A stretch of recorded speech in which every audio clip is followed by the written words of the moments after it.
Hello, you. Welcome to Geekism. Welcome to Monday morning stream. We haven't done one of these in many years.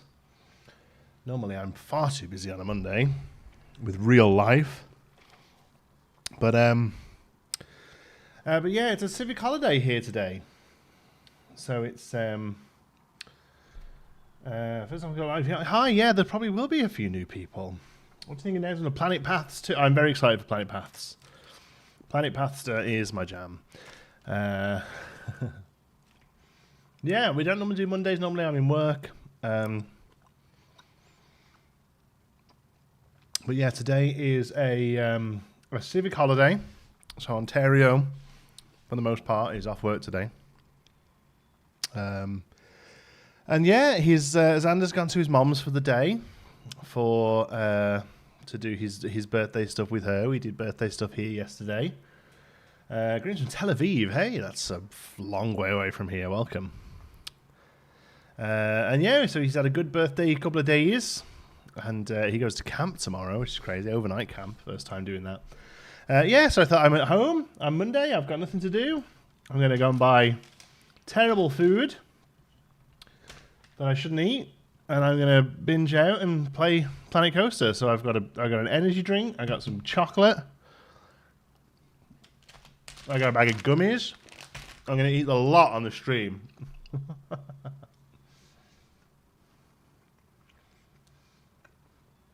I don't know if you've seen this, but did you see the new path tool in Planco 2? I kind of hope that's a joke.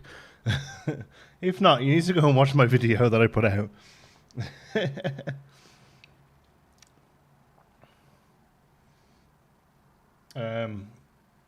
So, what do you think of Planet Coaster versus Planet Zoo? I much prefer Planet Coaster, just because I prefer the subject matter more. I enjoy zoos, and I very much enjoyed my time in Planet Zoo. But I find it's difficult to be. I find it was quite difficult to be truly creative in Planet Zoo while still sticking to realism, because the zoos all kind of look a bit, like they look a bit the same.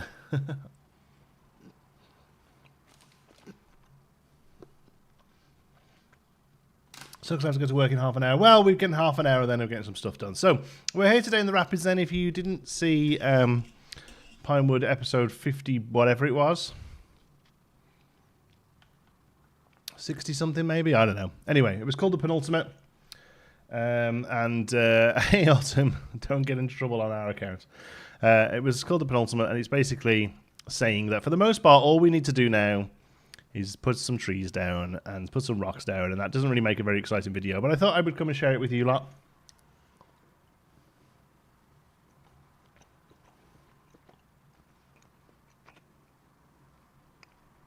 I work from home. Oh, awesome. Well, you can have me on the background while we get started. So here's what we're working on.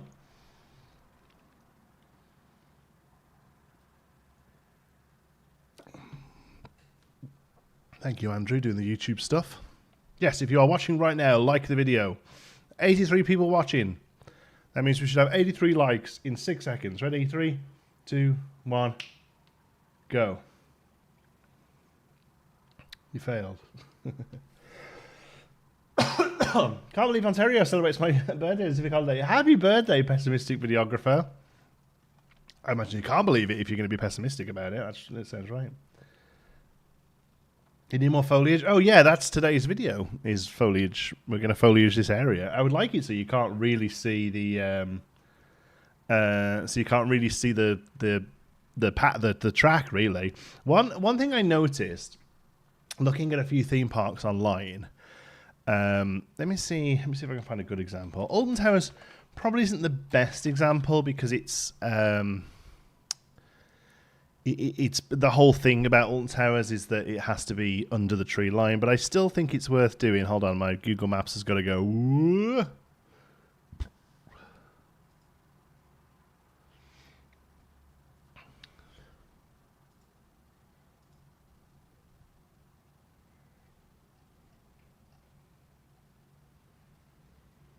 Oh.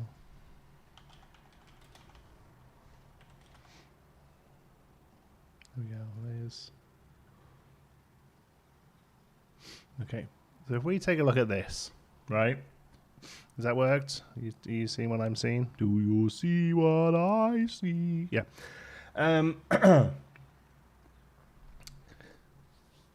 Anything on what the new series will be? No, but episode 1 will be out tomorrow. Ooh.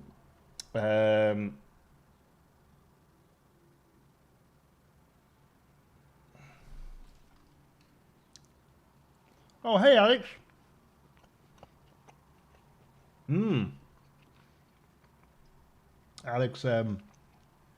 Alex sent me a test run, a work in progress of a track today.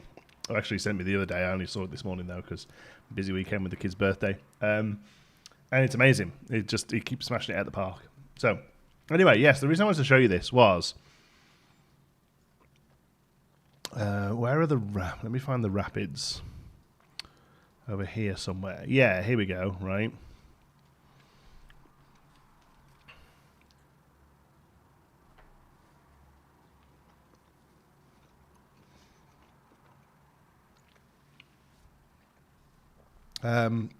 Yeah, so just look how heavy foliage this is. I mean, each one of these little lumps here is a huge tree. Now, Alton Towers, yes, is a little bit different. It does have to sort of build below this tree line. That's a kind of... Oh, my word, what did I just do? Oh, I just clicked home. Oh, I just doxed myself. Here's London, Ontario, look. How do we... Can we go back to Alton Towers? There we go. It's well known that I live in London, Ontario. That's not a major problem. What do I want to click? There we go, 3D. Is it Alt moves me around? Okay.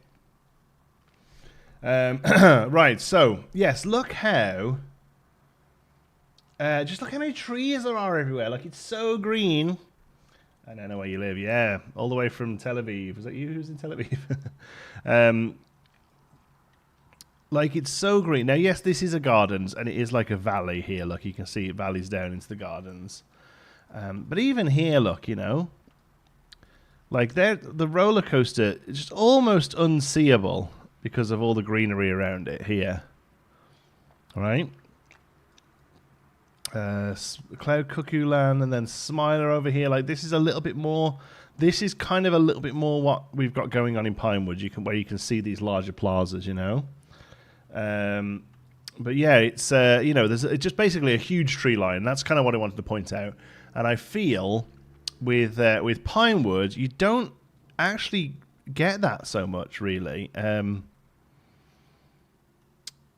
This will crawl, showing all this in on a live stream, but there you go. Like, you don't really get that sort of really heavy tree density. So I've gone around. That's a little better. There we go. It's a little better if we zoom in. We do see a little bit better tree density. So I've gone around, and everywhere I can stick some trees, I have basically. The Alton Towers dungeon. It's closed now, I think.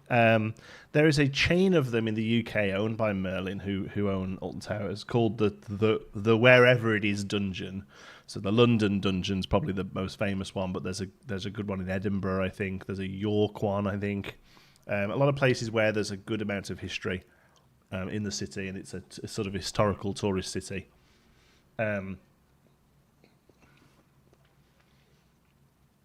they are a mix between a scare maze and a waxworks, I guess. It's a walk-through... it's a walk-through tour that is based on spooky and scary stuff,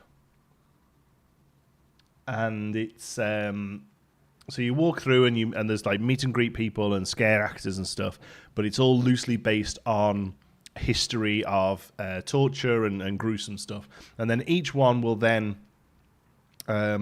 them will then try and show you sort of gruesome things from the area. So the London one has a section on Jack the Ripper, for instance. The Edinburgh one, I believe, has a section on what were they called? The grave robbers, the Quail and Burke and Hare. Was that it? Burke and Hare? I don't know. I'm not super up on my serial killer history. You know, things like that. The York one has a bit about the Vikings or whatever, but it leans into. So it's a bit like a Horrible Histories kind of thing, if you know that. But yeah, there's a Blackpool one, I believe, as well. I wrote some of the shows for them. Oh, awesome. I will say, I've always loved them whenever I've been to one. I've been to the London one, I believe, the York one. I think we did the Edinburgh one. Yes, we did, because I remember the Burke and Hare bit in it. Yes, they're really good. Anyway, what I don't love the Alton Towers one, though, because I'm not a huge fan of like big upsell attractions within a park. And that's what it was. It was like a thing that you added on. And also, Alton doesn't have a particularly well-known history of gruesomeness, and so I don't know. It must have been pretty generic, I guess.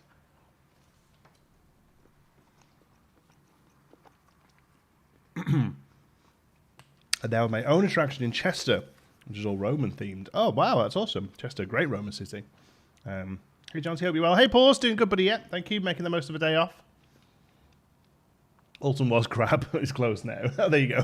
From the horse's mouth, folks. And it's trying to get in the local music wandering industry. In any capacity, the local park owners are so not used to coaster enthusiasts, and essentially just raise an eyebrow at me. Oh, I see.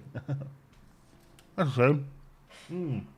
All right, chocolate down. Let's get something done.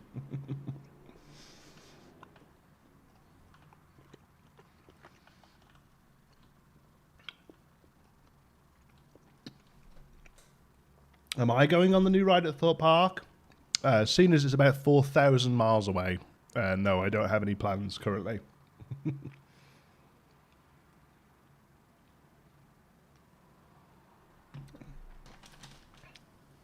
Okay.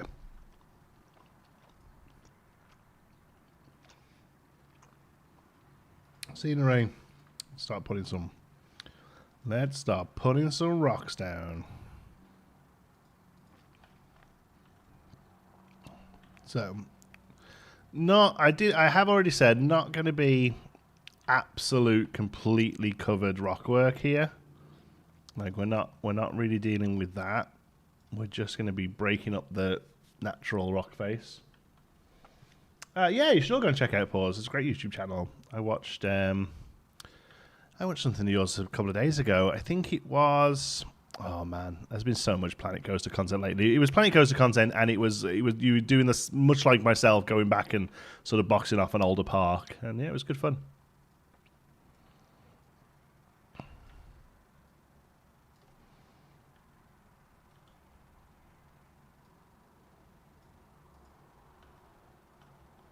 The algorithm's been shoving your videos at me.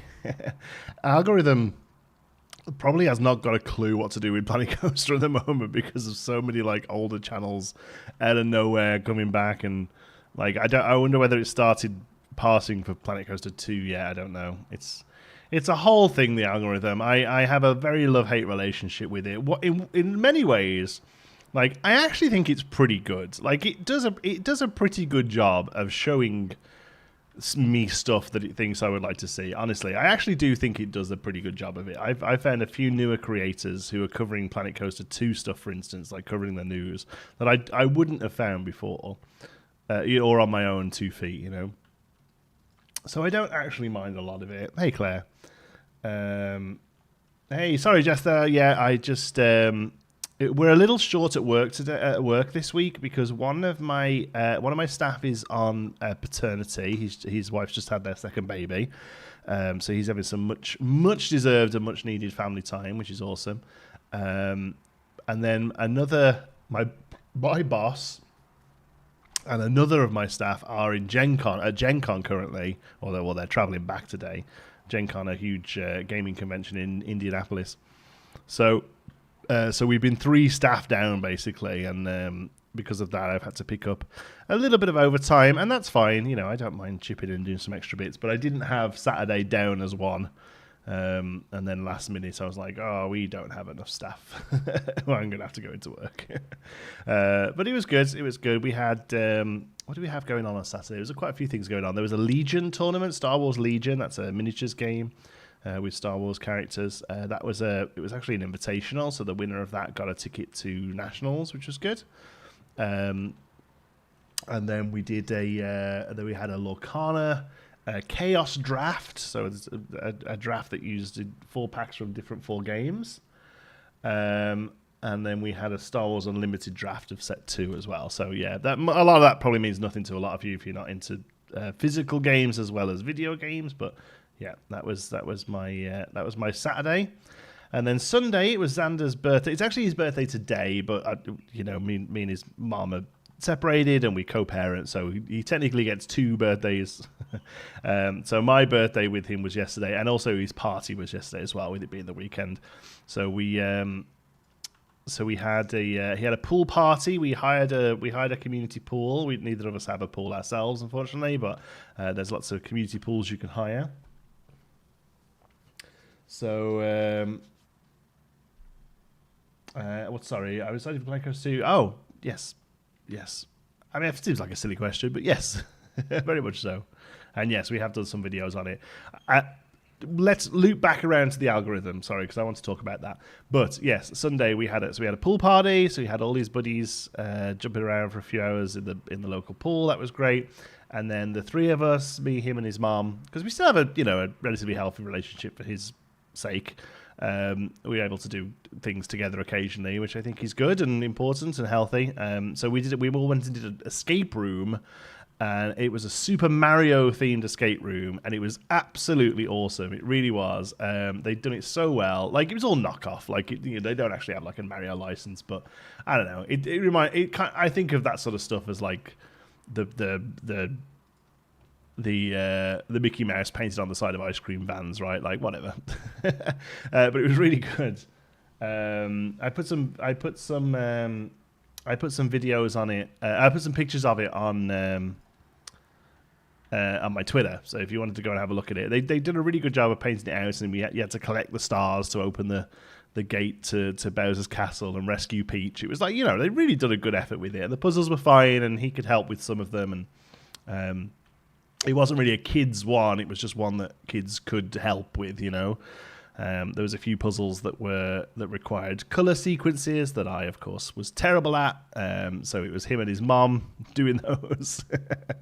And there was another puzzle with like chess pieces, and the black pieces were all Mario bad guys, and the white pieces were all Mario good guys, and you had to put them in a certain combinations so that you could checkmate Bowser, kind of thing. So that was a little advanced for him, but I muddled through it with my limited chess knowledge. But yeah, he had a blast. Yeah, he thought it was really good fun. And the best thing about that one, actually, which I really liked and definitely made it a bit more kid-friendly, is it had some like physical elements to it as well. One of the doors opened up and there was a lava pit. It was just like carpet, but it had lights running through it to make it look like lava. And a rope bridge that you had to sort of climb across. And there was a slide down at one point. So like that was really good, because it really had a good... I was talking to Nick in the car on the way back, and I was like, do you know what? I think a really good... This will only mean something to the UK folks in the audience, but I was like, a really good escape room basically needs to be a really good episode of the Crystal Maze. Like that, if the escape room just has all of the elements of the Crystal Maze in it, it would be perfect. That was that. Like I say, I know that to most people outside of the UK that'll mean nothing, but yeah.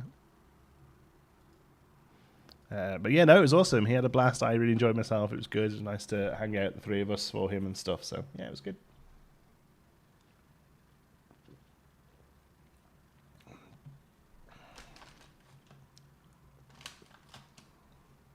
No, they didn't provide me with hex codes. Awesome. No, I needed you. I was cursing them.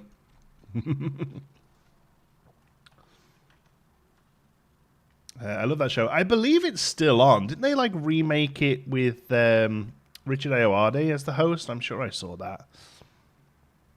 But yeah.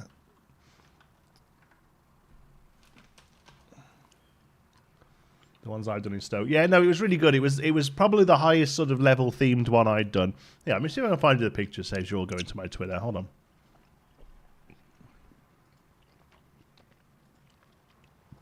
Like, look at this. Look at that. So each of the first 4 puzzles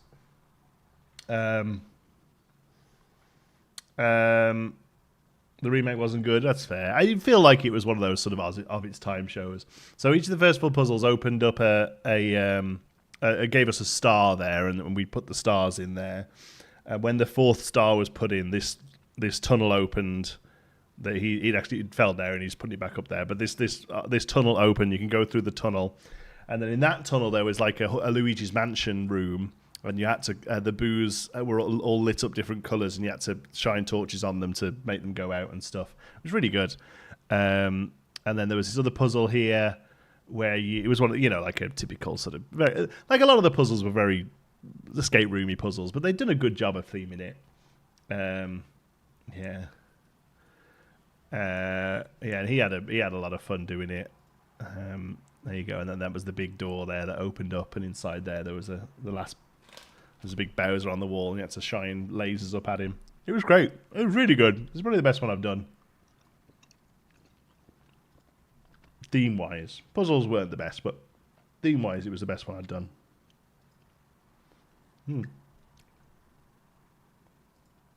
Okay, I'm going to do this bit here to try and get like the palette, basically. And also the sort of like figure out the level of bush that we need. I want to go fairly heavy with it. Like this wouldn't be manicured, Xander's like a teenager or something. Oh my god, it's insane, isn't it? Like he comes up to here on me. Like he's nearly as tall as his mother.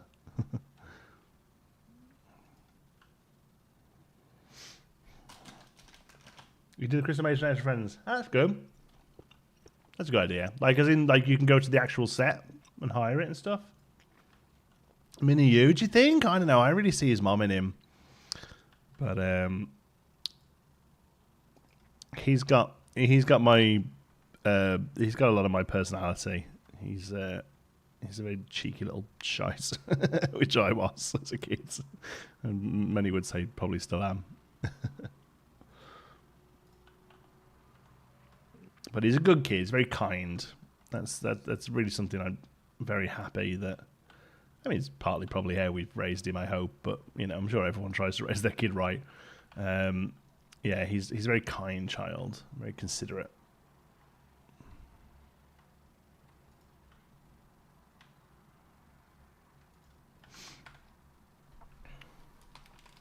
Live streams have been crying in the background. I know, right? We were talking about it yesterday actually with his mom, and because we were talking about me coming back to YouTube and how well it was going and stuff, and she was like, "Oh, do you remember he used to sit and say used to look for doppels, dig for doppels." I was like, "Yeah." So not only he's 7 there. That was his 7th. It was his 7th birthday.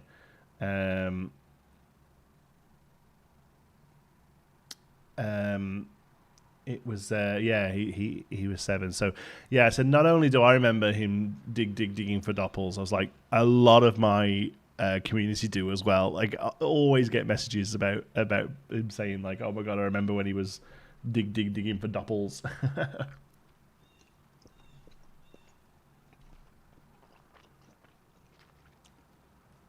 Eros. Name of a man AI in a Portal themed one. Oh, that's a good idea. Like a GLaDOS ripoff. That's cool. That's a good idea for a theme. Other than maybe struggling to do the actual portals, I imagine that's a good idea for a theme of one.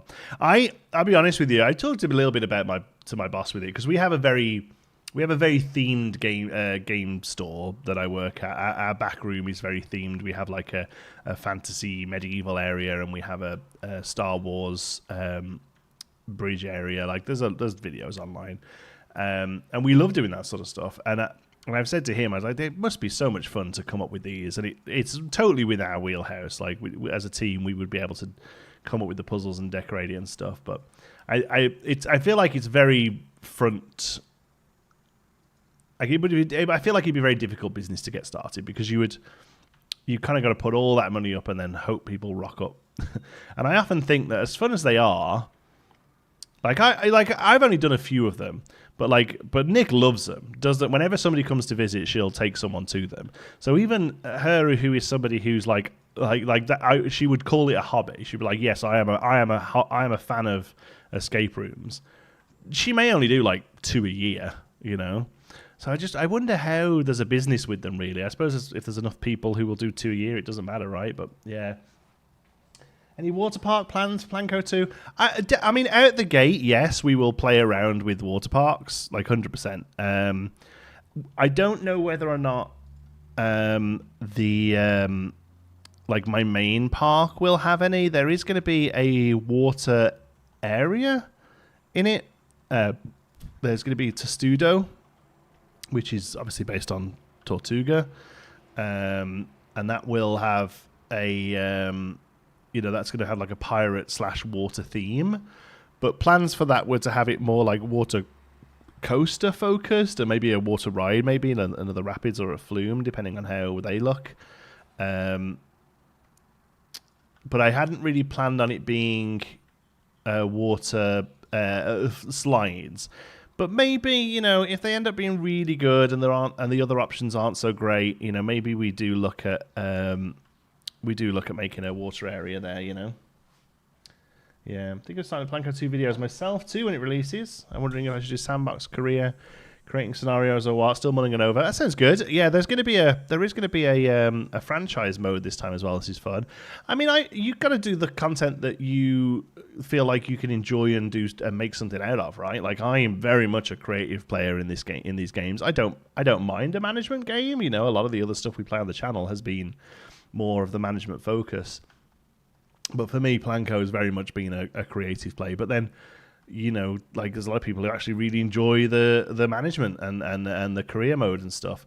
I will say, if you could come up with a really solid career mode playthrough, you're probably doing something that not many will be doing. If you go down a list and think of like the big names in YouTube that will cover this game, like within the community. I guess myself, I always hate thinking of myself like that, but I guess myself, people like Delay Designer, Rudy, Silverette, and then all of the realism focused guys, Mass Bandit and Mike and all of the Bro Nation folks that are putting out their own content now, like Mineral Junction, and if we see people like Ribble Trillions come back to it, and Commando Santa, and Kindly and all those, like they're going to be focused on sandbox mode. And then you've got the big tier guys, like the sort of large YouTubers that maybe will cover the game for a month or two. People like Let's Game It Out. Maybe some of the Minecraft folks who used to cover it, B-double-O, and who's the guy that did Koali Beach for a little bit? Corrales, all of those. Like they'll probably focus on just building some cool stuff for a little bit as well. So if there is if you can make the career mode interesting is basically what I'm trying to say. I actually think you'd be filling a niche that isn't really filled right now, if that makes sense. There we go. How's this look? Gross. I love it. This is all I want this to be. It's just really overgrown rot work. Yeah. Come out for a while. I enjoyed it. Christ is the most amazing voice in YouTube.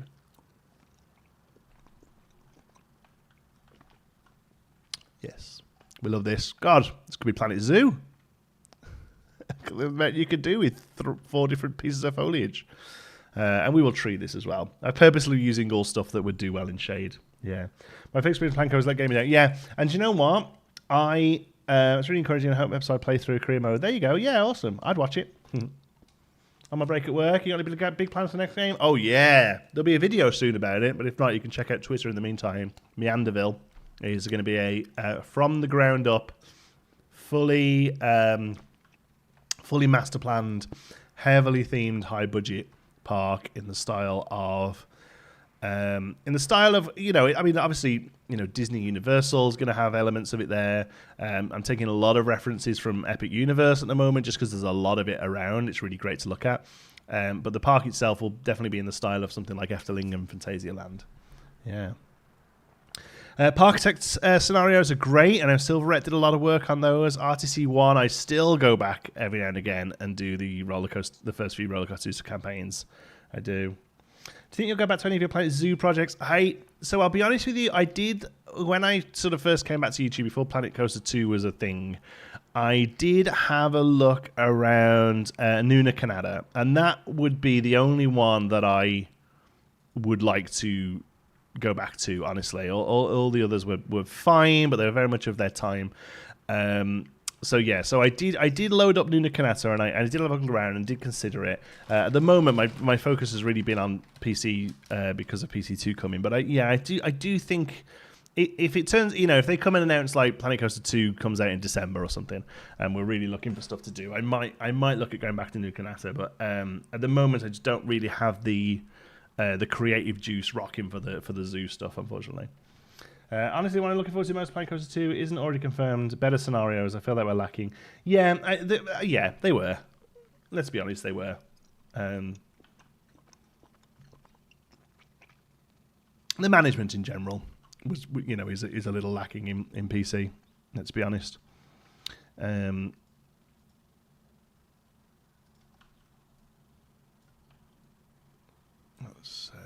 terrain this up a little. This flary, whatever this flary stuff is, we like it. Rock face here on the bottom.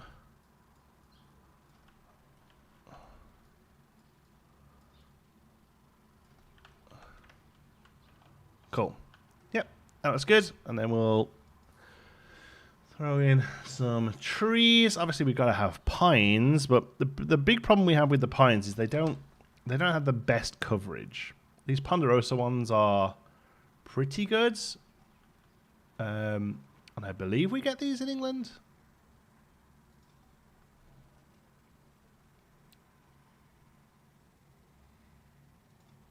They're actually pines are more coming up as thingies.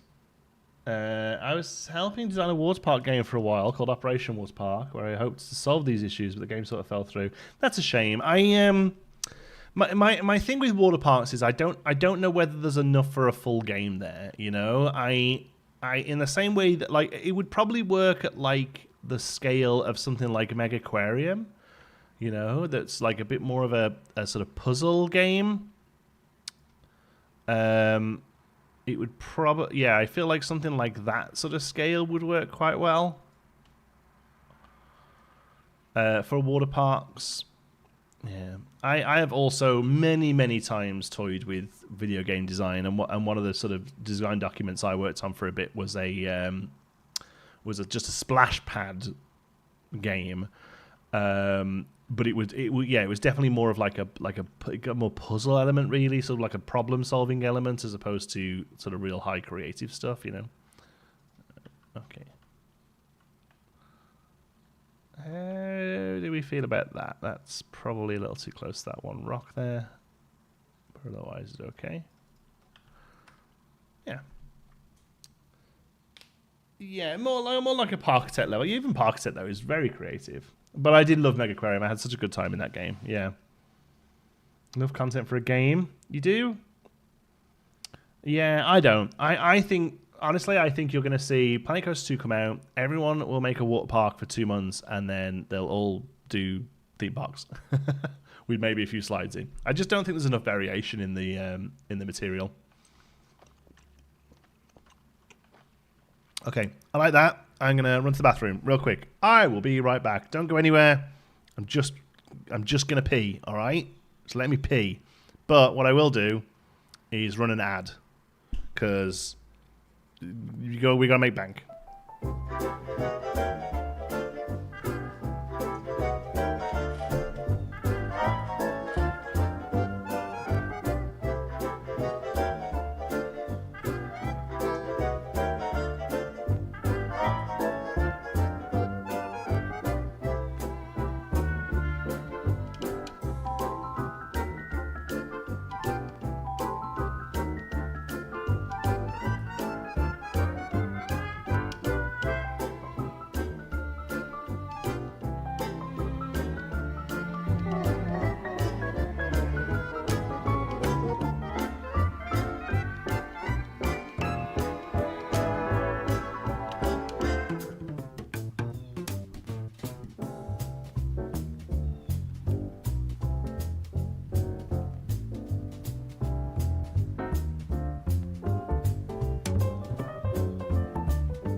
Oh, right, I'm back. So he told you it'd be quick.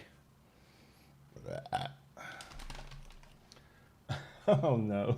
It's always risky coming back to chat. So well done, you peas. What would you name your first water park slide? The Yellow Cable.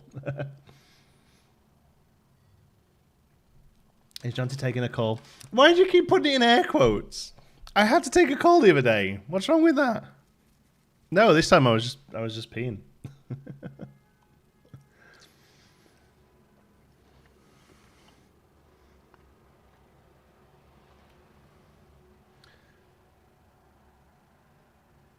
It's so strange seeing adverts. Oh, so pause. You have a separate account for watching stuff that you have premium for? That's really interesting. I just have, because I have so many different accounts from like failed YouTube channels. I just have like all of the stuff I watch from them on that channel. I hope you wash your hands. No. Of course I did. The flusher. Mr. Bones' Wild Slide. That's great. Good reference. Depending on the pieces and what is announced, my plan is to recreate Alton Towers water park. Indoors and outdoors. Need the right pieces before I commit. Yeah, that's fair. Splash landings. I think you could do it. I think the fact that stuff is scalable, and I'm sure we're going to just get some nice generic like pieces, wood and stone, and you know, just like squares and whatever, art shapes and stuff. Like, I feel like you can do it.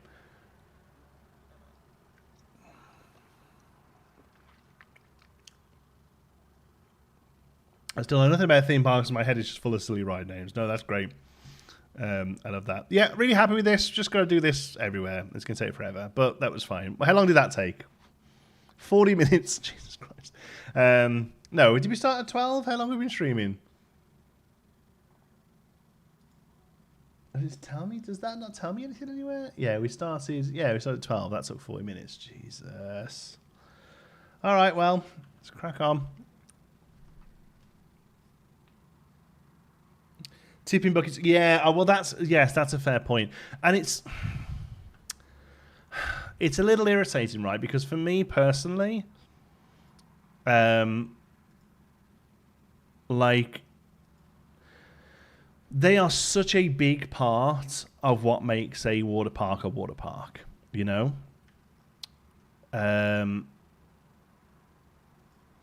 Those like play places, splash pads, I don't know what you want to call them. They are such a big part of what makes a water park. I kind of feel like I can't make a good one without them.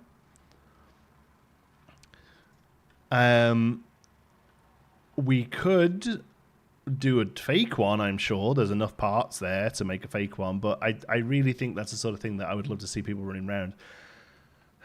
But I would say the same about Midway. You know, Midway is such a key point in all theme parks. No matter the budget, theme parks have Midway. Like, maybe Disney is the only one I can think of that doesn't have much Midway.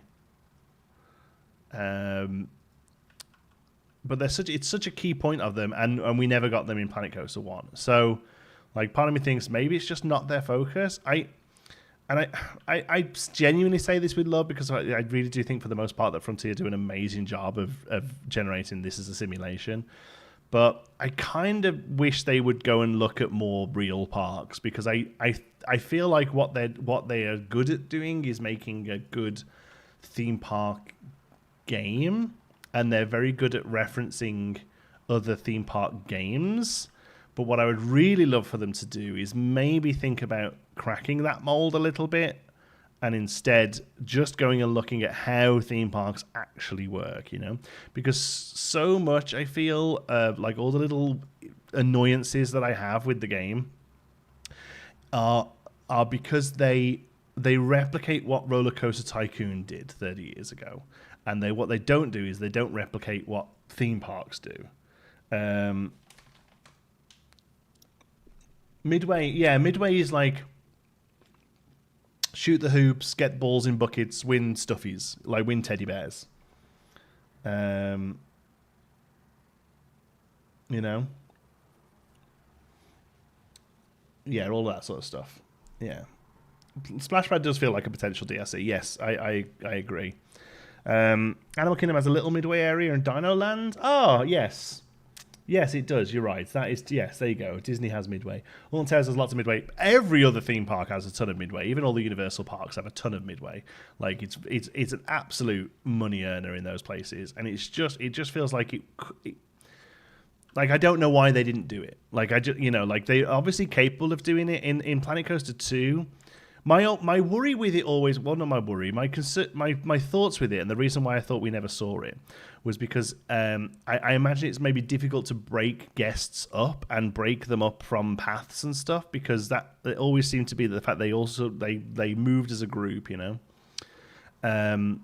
But we're seeing that clearly in Planet Coaster 2. We're seeing them come down slides singularly, swimming around a pool, and then I assume bunching back up again in their group. So yeah, a lot of the issues I have is because they seem to do what Roller Coaster Tycoon did and not what theme parks do, and it's just a lot of little things like having entertainers wander around the park. It just doesn't really happen. Maybe some real small parks, maybe some real like smaller entertainers, less popular entertainers, less popular characters. But for the most part, it's a thing where you go. It's a spot where you go to, and we had to cheat that in the game. We had to like make these fake work rosters that didn't have anything in them to keep them still. You know, they do at Disney parks. Do they? I've heard that they do in California. I have never seen, other than a character moving to their meet and greet spot and then moving away from their meet and greet spot. I have never seen in the 20 times I've been to Disney World, I have never seen them wander around. They don't at Universal. They don't wander around. They have parades or they have places where they stop. And maybe they do in more places than I've been to, and I just don't see it. But in a lot of places they don't. So let me have that option without having to like fake it with a weird work roster thing, you know. Having these little boxes that this box sells burgers, this box sells drinks, you know, like that doesn't happen. You can walk up to the place, like apart from like a few carts around the place that might just sell ice cream or just sell fries or something like that. For the most part, even quick service restaurants, you walk up and you order burger, fries, chicken strips, Coke, right? Like it. The whole idea that this is the burger box, it's just a remnant of Roller Coaster Tycoon.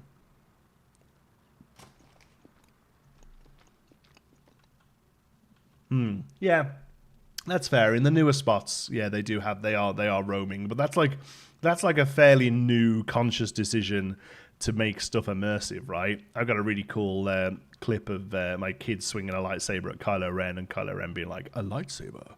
You should be careful with that. You little shit." I mean, he didn't say that, but it's just something like that.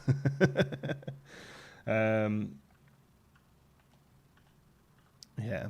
But still, I would like to be able to say, here is where you come and line up to meet Mickey Mouse, right? Let me have the premium type of character, you know? Let me have that one that isn't wandering around.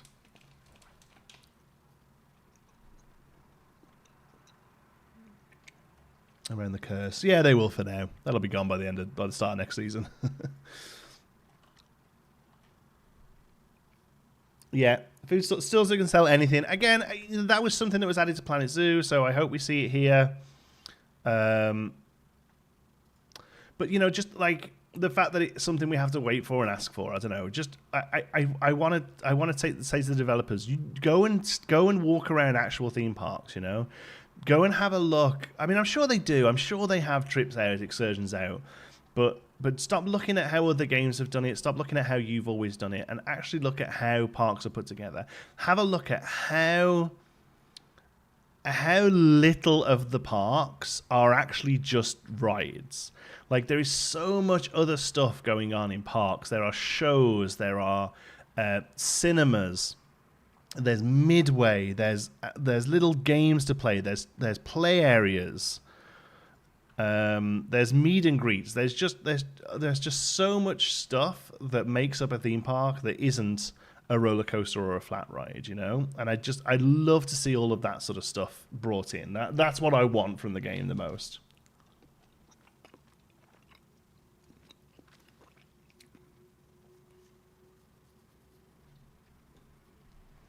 Oh, hey, Jordan. What did he have? Anything nice?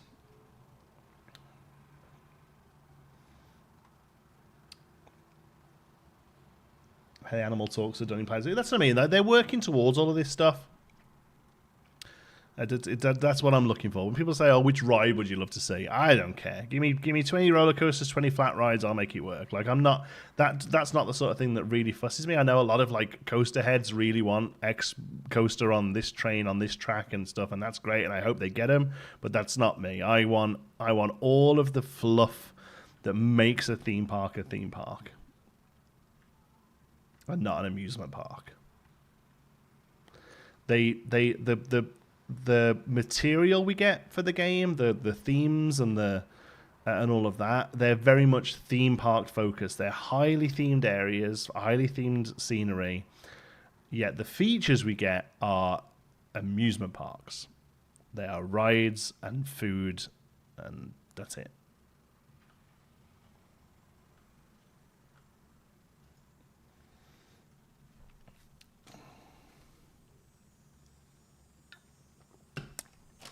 So in sesame chicken and fries, and I'm having a beer. Amazing. That sounds like a lot of evenings when I've got Xander, to be honest.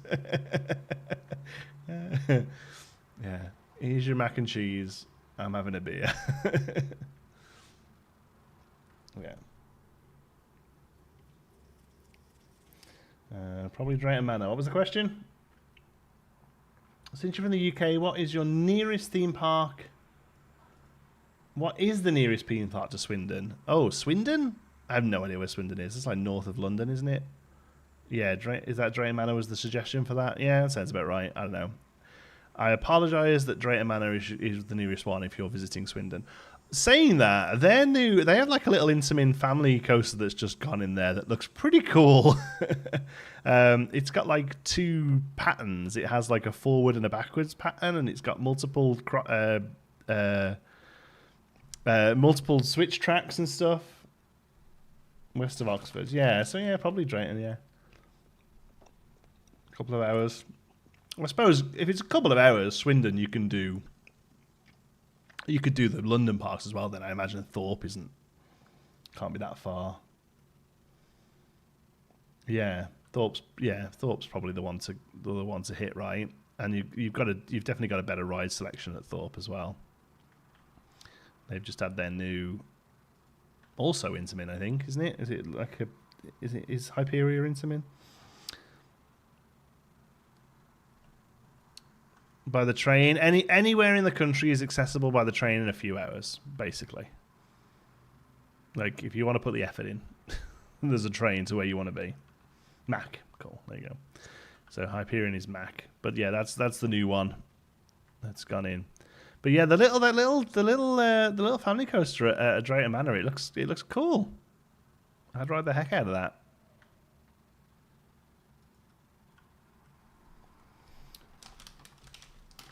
Oh my god, a play area 3 hours away just built a wacky worm. Yeah, UK's had it good for a few years now, really. I imagine trying to recoup some of the losses from COVID. But then the whole world should be doing that, so I don't know.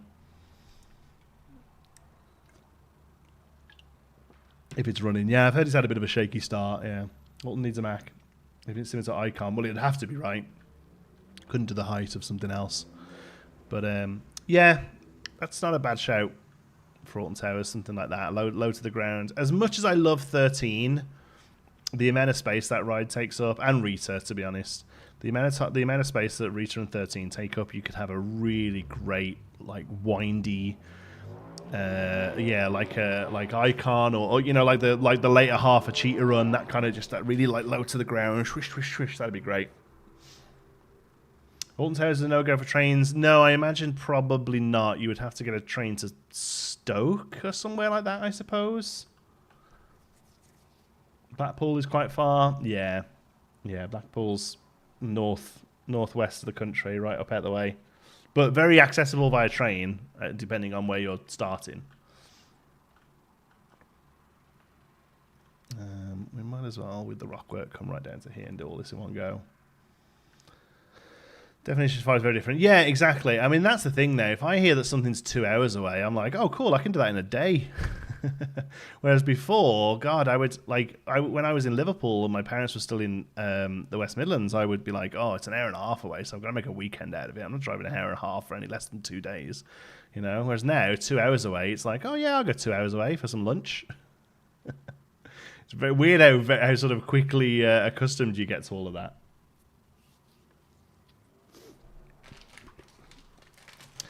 I got triggered by mentioning Utoxeter. I stopped there once on my way to Alton and I got stranded. I used to go out with a girl from Utoxeter when I was much younger, and it was a great year. I'll say that. I had a great time in Utoxeter. She was very posh and enjoyed my bit of rough.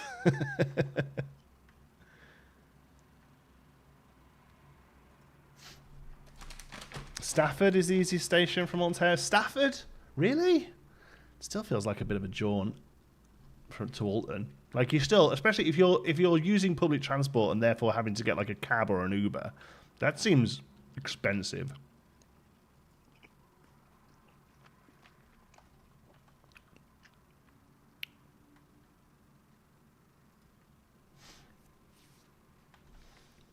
Yeah, I think Thorpe is probably your best bet if you're in Swindon. Why in Swindon? I hope that's like a work thing and you've not randomly picked that as a vacation.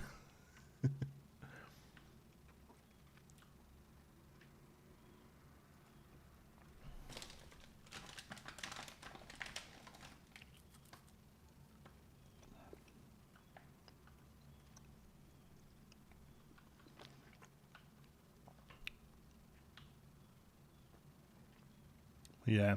I probably never really truly appreciated how good I had it in the UK regarding theme parks. Because, yes, you know, we bemoan that some of the rides aren't great and, you know, a lot of stock stuff and that. But I have Canada's Wonderland, which is the stock roller coaster capital of the world. And that's it. Like, that is my park option without leaving the country, basically. Yeah. The Magic Roundabout. Oh, we all love the Magic Roundabout.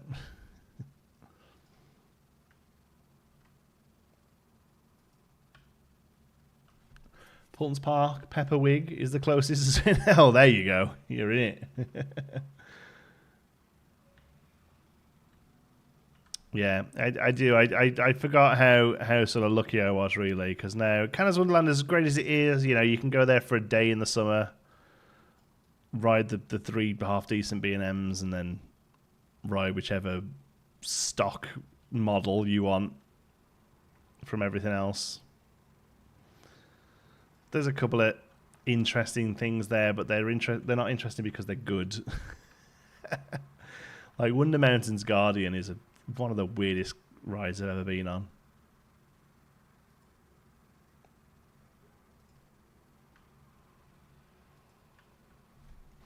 You're welcome to trade places with me, Geekism. Biggest coaster in the country here is a Vekoma SLC. Nice. Second place is a Vekoma Boomerang. Third place is a Roller Skater. And then it's all kiddie coasters. That's a shame.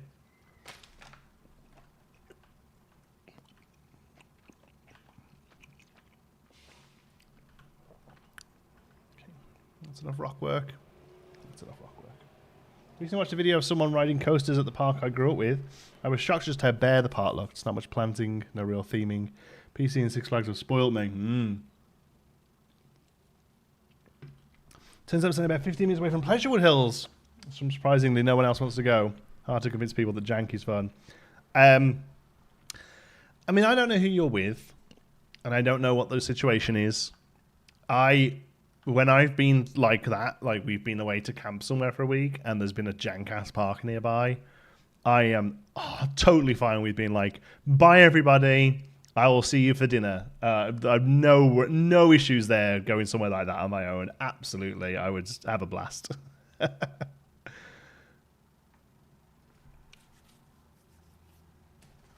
Pleasurewood Hills, yeah. I kind of love the place. I got a real soft spot for all of those. Pleasurewood Hills, what's it called? Flamingo Land. Yeah, kind of love them all.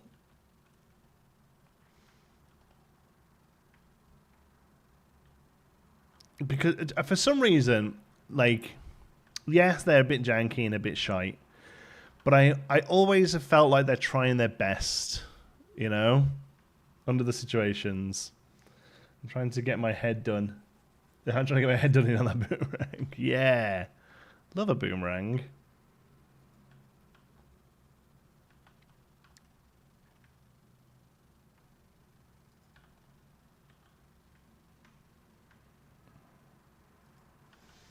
The Maker's Toolkit has to be one of the worst implementations of custom assets.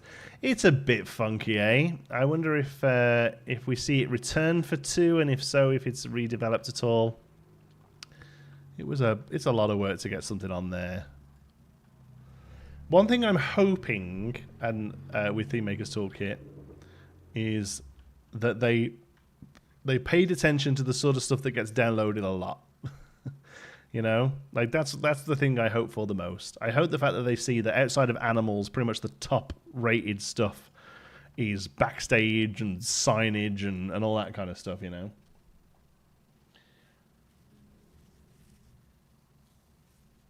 Yeah, very similar lineup. Yeah, I mean, it's all very sort of stock stuff. Flamingo Land seems like a Warjank. Yeah, maybe. It's been a while since I've been. We did take Xander, so it can't have been that long. Am I just putting the same plant down here?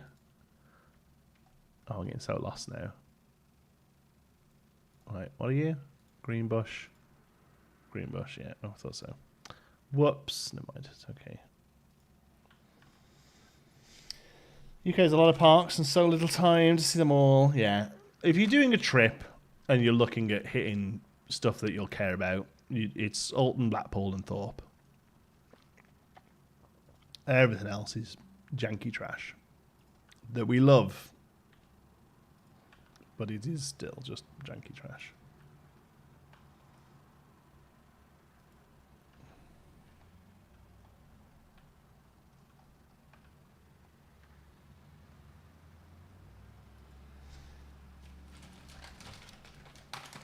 Edible font signs, yeah.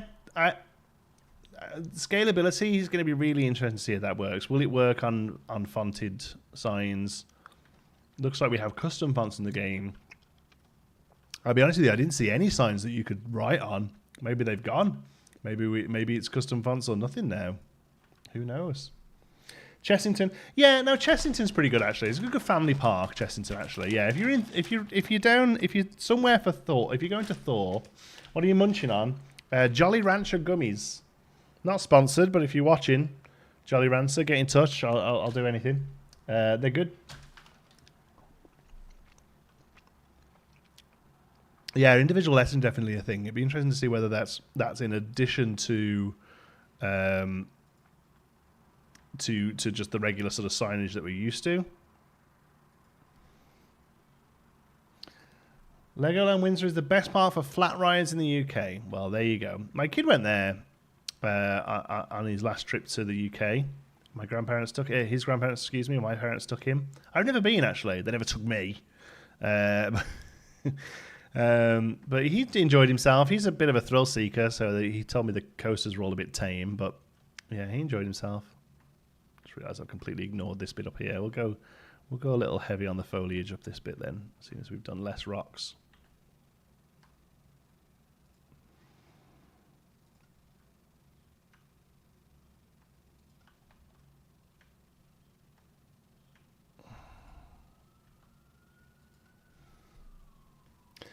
Hopefully the performance is a lot better in PT2. I mean, yes, of course, I do hope it is for people. I'm running this thing here and live streaming it, and it's getting me 20-something frames. Like, I don't know. It's so difficult to say the performance is bad on a PC game because, well, what's your PC, right? Like, I'm not, you know... Yes, I hope it's better. I hope it seems like it is, personally. Like, that demo they showed, there was, like, 6,000 people in the park or whatever. A little tree with a branch sticking out and whips riders in the face. Yes.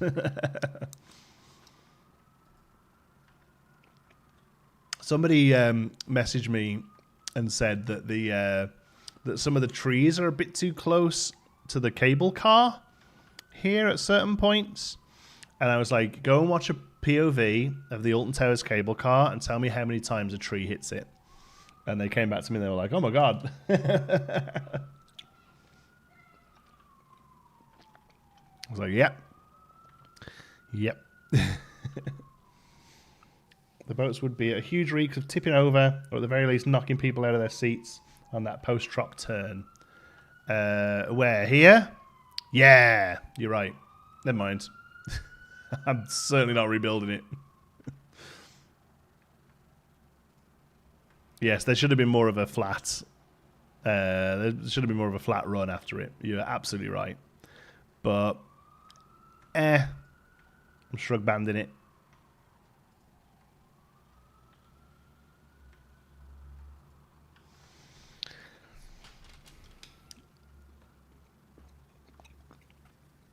And some of those pay-to-squirt guns.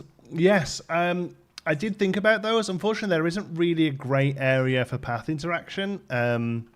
Like queue line maybe, but I feel like if they actually... So, if you know that in Walt Disney World, they had some games in the Seven Dwarfs Mine Train queue, like where you sort of sorted... There's like screens built into like some scenery where you sorted gems out and stuff, like in the gem mines. And it was really great because it broke up the queue wait time or whatever. But they had to get rid of them because people would stay on them and hold the queue up. So now so it's not really a thing to have things on the queue like that because it stops people doing them. I know Spinball Whizzer had some, maybe when it was Sonic Spinball, or maybe even before that they put them in, and all of those are now like broken or have been took out. So I did think about it in the queue line, but it doesn't seem to be a thing that's done really, unfortunately. What did you just use for Q the extra? Cheers, Tomics. Yeah, leave me on in the background, won't you? Why not? Took my son on battle galleons at Towers the first time last week. Some of those guns are soakers. That's awesome. Do you know what? I don't think I've ever done it. I genuinely think in the maybe 20 or 30 times I've been to Alton Towers, I don't think it's ever been a nice weather day. Like, I think it's always been at least cloudy. Or possibly even raining. Like I can't even remember of it ever being a really nice weather day. Maybe when I went to ride Wicker Man, it might have been, but then obviously that was like a Wicker Man early opening day. Yeah, we used to go to Alton Towers. My auntie, she's now retired, but she worked for the post office. And the post office would hire the park. It was they were one of those companies that would like this is your annual. Oh, that's terrible. This is your annual sort of works outing or whatever. They would hire Alton Towers out for the staff of the post office basically. So it was you just had to go on that day, and basically we got in for free, and the place was pretty much empty, and we rode everything. It was awesome, really, but. Yeah, it was, but you were stuck with whatever the weather was looking like. Heinz used to do that with Camelot. Yeah, and it's quite a common thing, and it makes sense, right? They throw 10 million at the place, and they're like, "Hey, it's off season. Get some staff in, and we'll have the day." Like I think it's a good idea for companies of that sort of scale.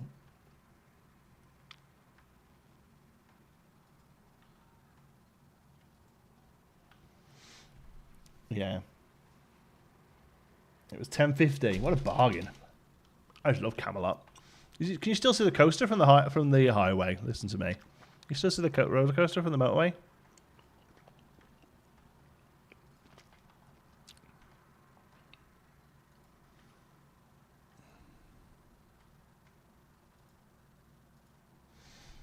They flattened it all. That's fair. John Lewis do it for the main season for Towers now. Makes so much sense. Acts as a test for their new ride staff. Yeah, that makes sense, right? Yeah, cool. Get the staff in. Get working on a day where you are like very aware of numbers, right? Like you like how often can a theme park say there are exactly this many people in the park today, or going to be this many people in the park, I suppose. Everyone's there. Everyone's not paid to get in. They're happy that the wait times are low, so they're in a good mood. I think it's a great idea for companies of a certain scale, especially for the UK parks where they are seasonal. So it's not like you're taking a day away from the season. Like you do hear of companies buying out Disney World for the day, and you're just going to piss people off, right? Like 10 million for a single day income. I mean, yeah, who knows what the actual number is, but you know what I mean. Here's a big lump of cash.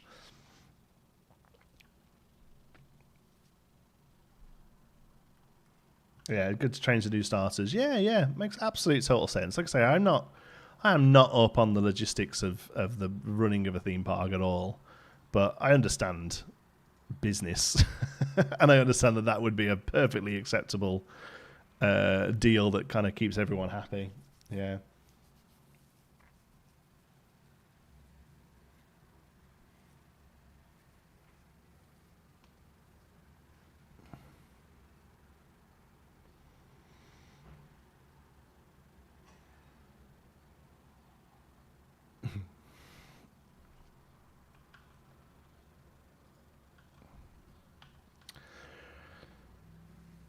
From my experience with RCT and Parkitects, I recommend charging for the toilets. Yes, and of course, when it rains, all the umbrellas are suddenly $50. Of course. Supply and demand.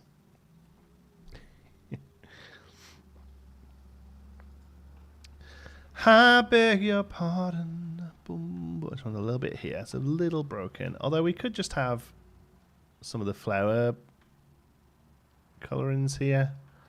Yeah, maybe we do that.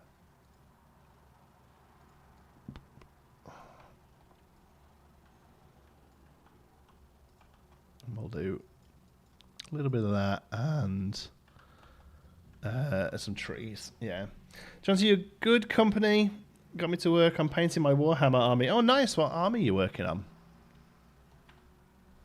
It would be nice if Disney partnered with Planet Coaster, but I also imagine Disney is super strict on appearances in their park, even in video games. Yeah, I have no interest in a Disney crossover. That's fine. They wouldn't do it. The second somebody at Disney realizes that I could put a cock and balls on Mickey Mouse, they'd be like, "Yep, no." Like, it's just simple as that. Like, it just wouldn't happen. Oh, is that the big one? That's the one we used. Okay. Adeptus Sororitas, nice. The ladies. Nuns with guns. Streamers wouldn't be allowed to include his IP. Yeah, it would be a lot of work. I have recently been doing some work with Disney on a game called Lorcana, a Disney trading card game. I actually started a YouTube channel about it. It did pretty well. Was one of the larger channels about the game at the time. Revealed a dozen or so cards for them on the channel, and was a caster at their first two official events. Sort of did esports commentary, I guess. And I just realised it wasn't really for me, so I've stepped back from it. But yeah, so having now worked with Disney through a third party, so the company was Ravensburger who were making the game, and yeah, they are tight on that IP, man. And like, all fairness to them as well, they're welcome to be. It's all they have, right? Their IP is their business, so I get it. But yeah. Once concentrated manner on a coach party to find a big yellow digger had just put its bucket through the main power grid. Oh. Oof.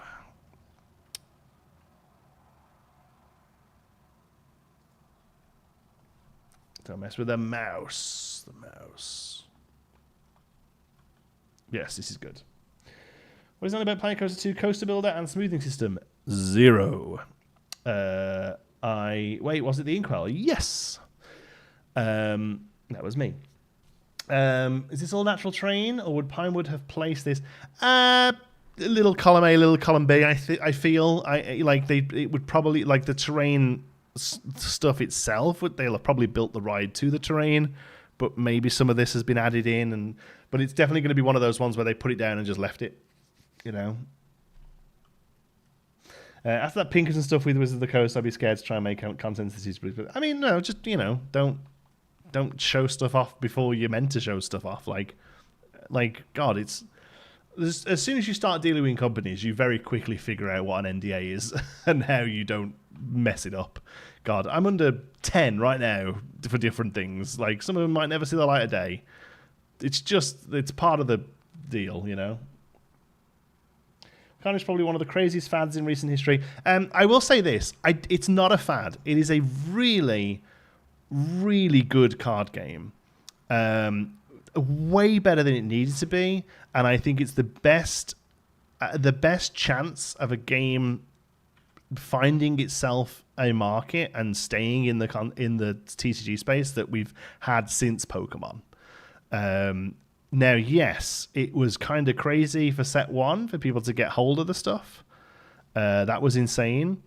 It was sold for way too much. It was scalped to high heaven, but the company did everything in their power to get as much as possible of it out. They reprinted until it was available, and they're now, within the space of a year, have an incredible organized play program in place. They've got big Magic players coming over to the game because the pricing and stuff is just fantastic.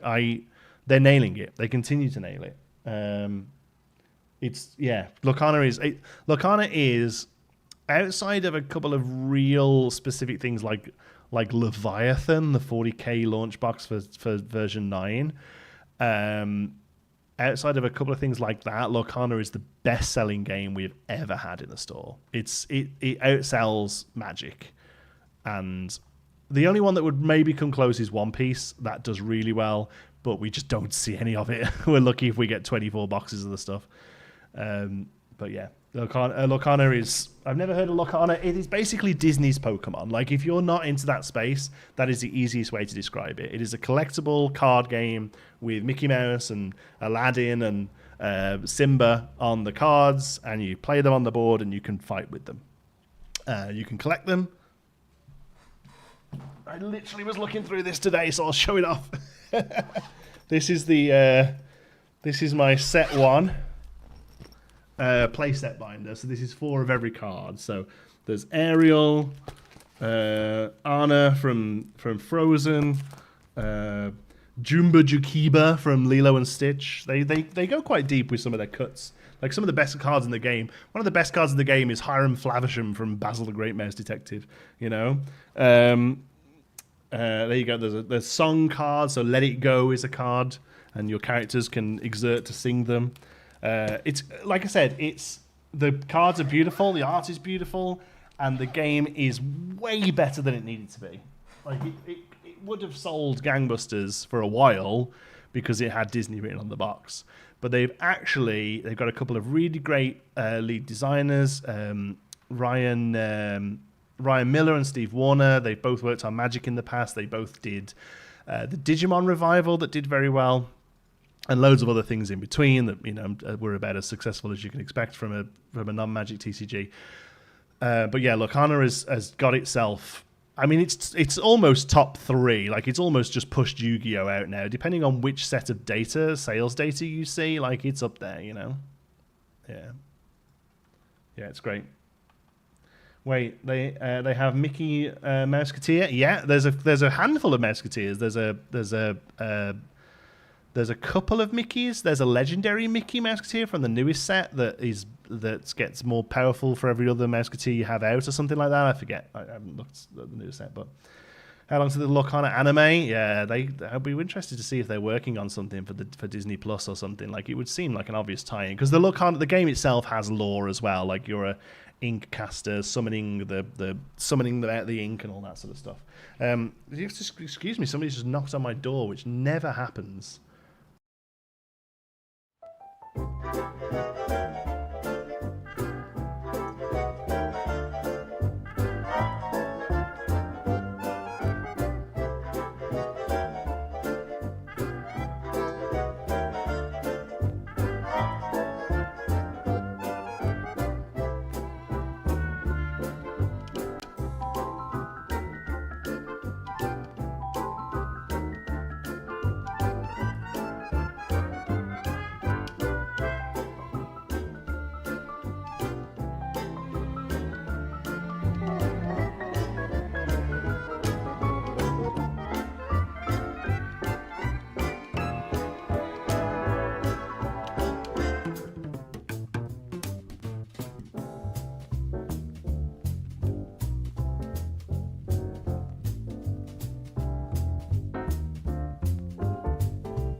There we go. Sorry about that. Yeah, you do get Jehovah's Witnesses in Canada. I actually work with one, but it wasn't there. They don't come around apartment buildings, thank God. Thank God. Yeah, that was... it was just somebody from the building. They're doing... he gave me a slip. I just ignored it. Contract will be in your building starting August 1st. What day is it now? The 5th. Oh, yeah. To install and upgrade fiber optic cabling in every unit. This upgrade will ensure compatibility with new fiber optic technology.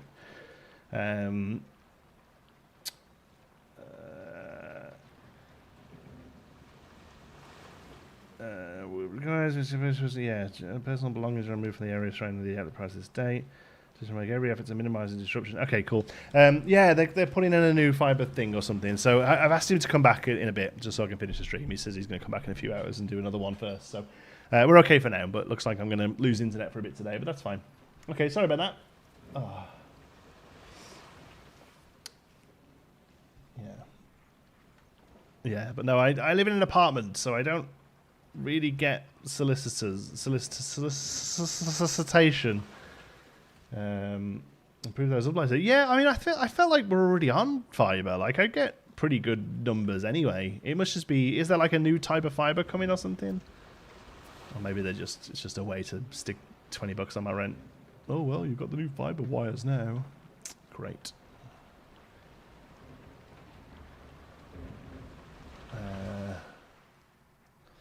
Yeah.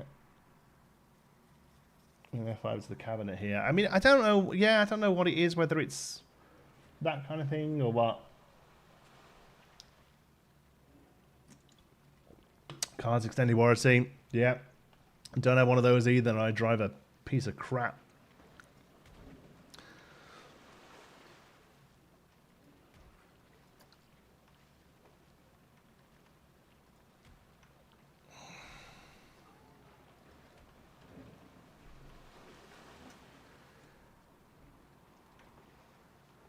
When are you replacing a new Barnyard Planet Zoo video? I'm thinking you mean making one.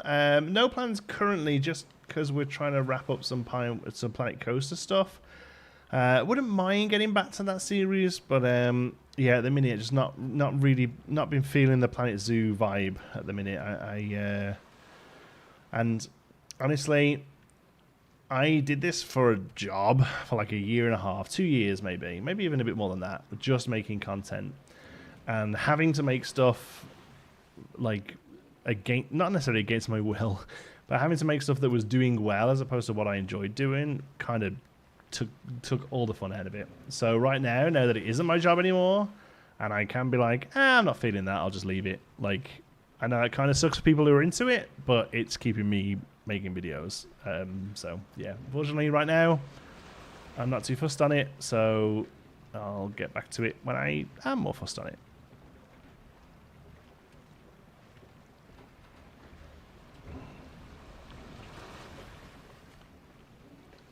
Theming on red hair? No, probably not. So we have this thing that spurts some water out, and there's the truck here, and maybe yes. So here, this bit here, I want to do a little bit like the one at Alton Towers, where there's just waterfalls either side that don't really get you wet, but you go in thinking they're going to. I want to do that there, but yeah, no. For the most part, it's going to be You're just waiting for the next thing that's going to try and get you wet. Honestly, yeah. Maybe here we could do a little thing. This was like a good spot for like a little campsite or something. We could do. It's got to be super light theming though, you know. What made you stop doing YouTube as a job? Just not enough money? No. The money was great. I mean, the money was fine. It was paying the bills. So. Oh, man, I mean, how much do you want to know? I got divorced. Was the start of all of it. Basically, we had a difficult couple of years with COVID and everything, and in the end, we decided that it was we were probably better off not together. And to be fair, it was the right decision. And we're now both in a much better headspace, and we have a good relationship, and we're doing our best for Xander. So, like, it was the right call. So I'm glad we did that. The problem with the YouTube money was, the problem with the YouTube full-time is, as a second income in a household, it was great. You would have good months when ad revenue was up, like January was always really good because Christmas ad revenue was really up. You'd have a good month if, like for me personally, like it would be a good month if Planet Coaster came out with a DLC or Planet Zoo came out with a DLC. You'd have a really good month, but then other months you'd not be great, and you'd end up being really quite quiet, and you wouldn't necessarily generate as much. Now, when the income is the second in the household, that's fine because the regular income of the other person is sort of paying the brunt of the regular bills, and then the YouTube money can, you know, pay a little extra off the mortgage this month, or pay a little extra off one of the cars this month, or, you know, oh, that was a really good month, let's put a few K on the credit card, or, you know what I mean? Like, it was great because it was up and down like that. And then when it wasn't a great month, it didn't matter so much because we still had the mortgage paid and whatever else from the main job. So the problem is when you're single, that's a lot more difficult to kind of manage, you know, and kind of get ready for the ebbs and flows of it all. So I needed to go and get something. And also, you know, that's like the technical issues with the divorce. But then also, you know, like, your mood's just crap when you're going through all that sort of stuff, you know, like we actually separated, and then I spent a year living in the spare room before I could afford to move out myself, you know. So it's just, you know, so mentally it's quite draining, and you just don't feel creative. And I was like, no, I'm going to have to go and try and find something. Luckily, sort of before that happened, I got involved with the game store where I still work now, doing some contracted video work for them. And then when all this happened, I kind of went to them and said, listen, do you have anything a little bit more regular? You know, are you interested in taking me on as, you know, doing the general duties of the day, and then also still working on video stuff? And luckily, Tim, my now boss, was like, yeah, absolutely, we can do that. And then within 6 months, I was offered a management position. So, so that's the long and short of it. I mean, I've talked about it a few times on the channel, but I'm very happy to talk about it. I'm a big believer in speaking about sort of, you know, things like men's mental health. Like, it was rough. Like, I suffered from depression for a little while because of all of it. And do you know what you don't want to do when you're depressed? Hello, you. Welcome to this fun game.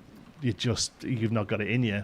And even if you can pretend it, people can tell. It just makes for a crappy time for everyone. So yeah, unfortunately I had to step away from it. It took me 2 years to get here, maybe 3, I guess, to get here, back to the point where I'm happy with my lot, comfortable in my work. I have, you know, the bills are just about getting paid, I won't lie. Like finances are tight each month, but, you know, I have a roof over my head, and I'm able to buy Xander stuff for his birthday. So for the most part, we're doing good. And I won't lie, now I'm able to come back to YouTube. The ad revenue has been great. You know, the fact that it started to earn a little bit of money again has been amazing. It's really helped. It's really helped me sort of move away from that sort of living hand to mouth kind of each month, you know, not being much left, to actually being like, oh no, do you know what? Now there's a little bit left over. We can, you know, get stuff. So yeah, it's doing good. It's been a tricky few years, but I went to therapy for a little while. I did all of the stuff they tell you to try and do, and who fucking knew it works, right? Like, wow, you know what? Eating a bit healthily, going to the gym, touching grass, talking to somebody whose job it is to be talked at. It all works. Like, you know, who knew? Yeah, it's tough. It is tough, Claire. If you want to chat about it, feel free to reach out. I'm happy to talk about it. But yeah, so it's been a good few years, you know, but we got there, and yeah, now I'm in a position where I can put rocks down in Planet Coaster again and feel good about it. So here we are. Thank you for asking. I hope that wasn't too deep, and thank you for all the love in the channel. What was the theme of the rapids again? Water going through ground. It purposefully has a very crappy adventure theme. Like, that was always meant to be the plan. So we've got a Jeep up the top, but then this is a little bit more sort of like Western. Like I actively wanted it to just have a really just like whatever they can get their hands on kind of theme. Like, I almost feel like this would have been a stock element, you know? Like, that obviously it has to get fitted and stuff, but I wanted this to kind of feel a little bit like a stock element. I love Crappy Rapids theme. Yeah. Many hugs. Thanks. Thank you all. I appreciate it. I won't reply to all of them because it'll make me get all soppy, but I love you all to bits. Do you mind speaking on why you're comfortable working on some projects rather than others? Coming back to Planet Coaster versus other content. I know you mentioned having run multiple channels. Again, so I'll be honest with you. I'm not a huge fan of the. I'm not a huge fan of the seemingly sort of commoditization of mental health, and I don't love that. That people are seemingly very free to throw around labels now, very often undiagnosed labels. But saying that, having spoke to a mental professional, and this isn't we've decided it's not really something that's worth moving forward with right now, because for the most part, just acknowledging it was enough. But there's a good chance I have a touch of the ADHD. We went through all of the stuff, and she's like, so all of the things very, very good in primary school, kind of got a bit thrown out with the bathwater during secondary school, have massive bouts of hyper focus, have huge bouts of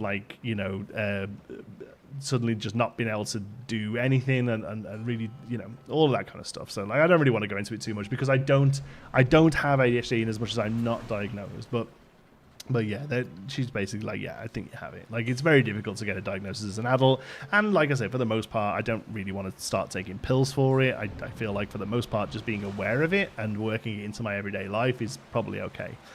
But basically, that's what it is. Right now, I'm like, ooh, Pinewood Hills. And when I wake up, I'm like, ooh, Pinewood Hills. And right now, I don't have a quota to fill with this stuff. I don't have to put any videos out. It's great that I'm back, and I love the fact that people are here. And I love the fact that people are here and want to watch it and enjoy it.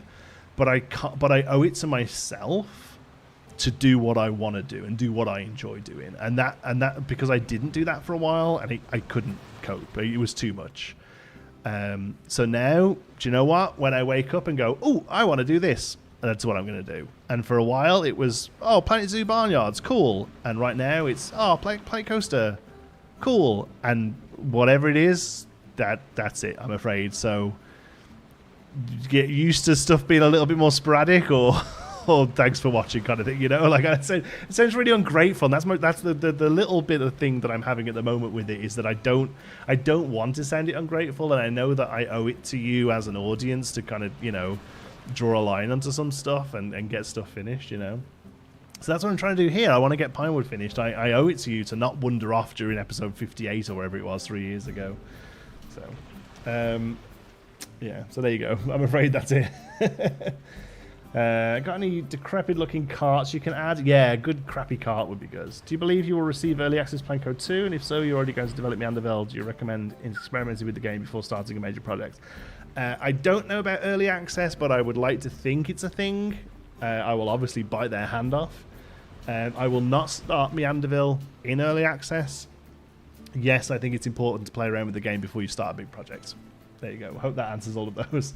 Most likely, episode 1 of Planet Coaster on this channel will be a water park. I want to do a crazy water park with all the fun new things, and then we'll settle into something that I'm actually going to spend a few years on. Yeah.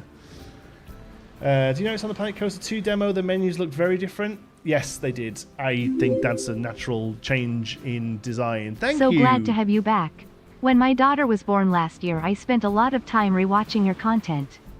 And having you come back was like an early Christmas gift. Thanks for being you, Heart. Thank you so much, Ashley. Is that what you sound like?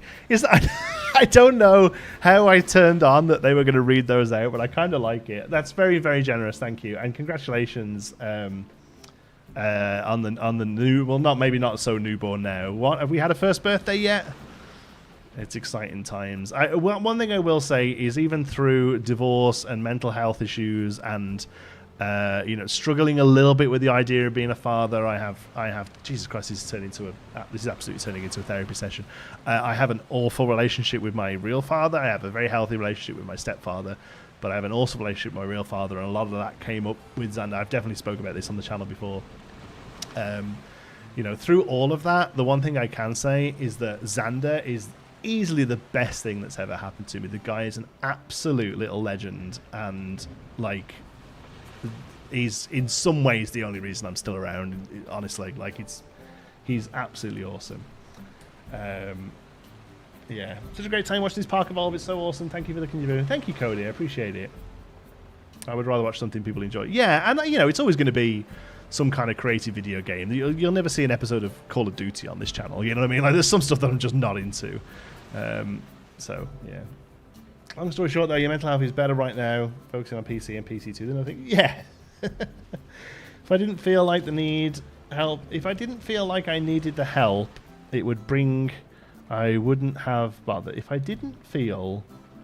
My ADHD diagnosis was like 3 days of questions and tests and strain. If I didn't feel like it would bring me the help I needed, I wouldn't have bothered. That makes sense. Yes, I understand. Absolute choice what you want. Yeah. What kind of NDA? Sorry. Oh, that's fine. Yeah, of course. That one, I mean, that's always the go-to line as well, is even if I did know anything, I wouldn't mention it, right? So I was one of the few people... Shall I be a little bit of a bitch for a second? If Nerd Chacho watches this, he'll get a giggle out of this. You'll notice that I didn't ever put out a Planet Coaster 2 speculation video. I certainly didn't put one out in the month of June or July. Like some people. Funny to be able to speculate on something, eh? when it ain't speculation. Sorry. That's a bit bitchy, isn't it? I'm moving on like that as well, yeah. Yeah. Speculation.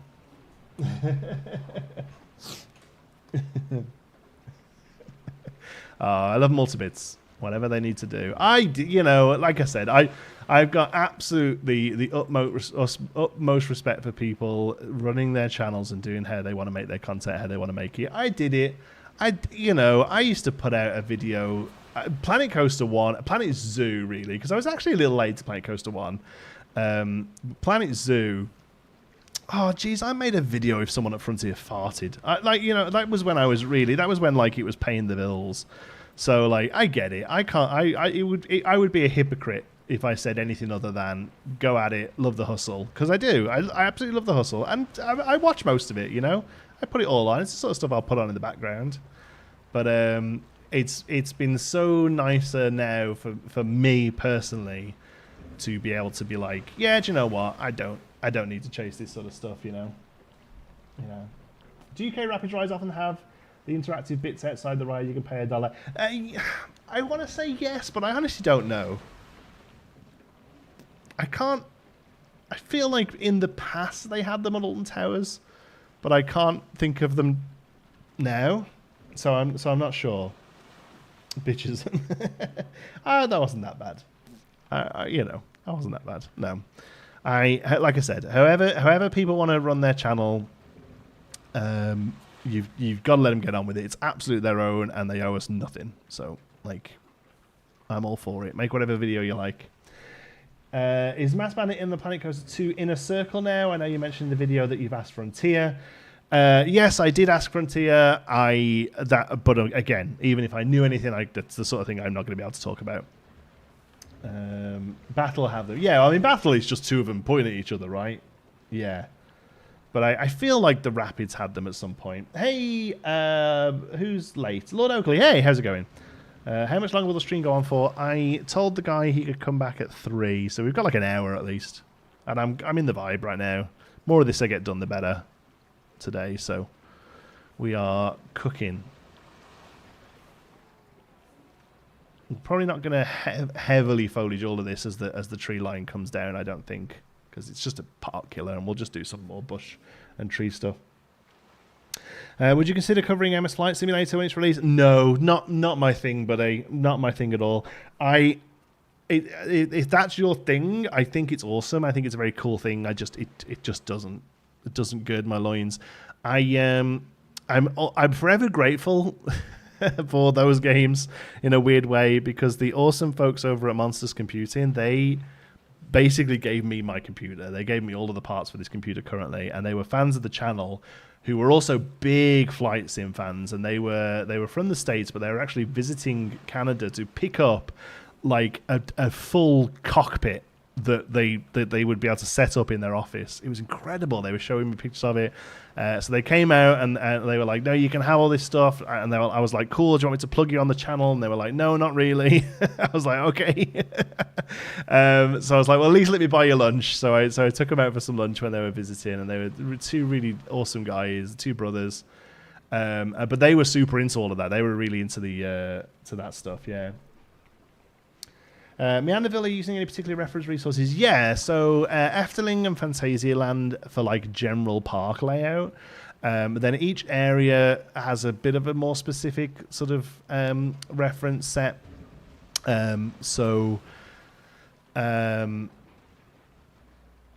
Yeah, so the Underborough is. I don't really have much of a park reference for the Underborough, but it's very sort of like Hobbiton vibe. It's going to be sort of, you know, like little doors in the side of hills, that kind of thing.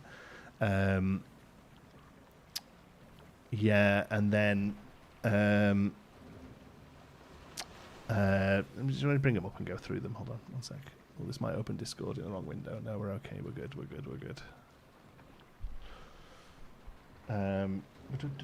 Yeah.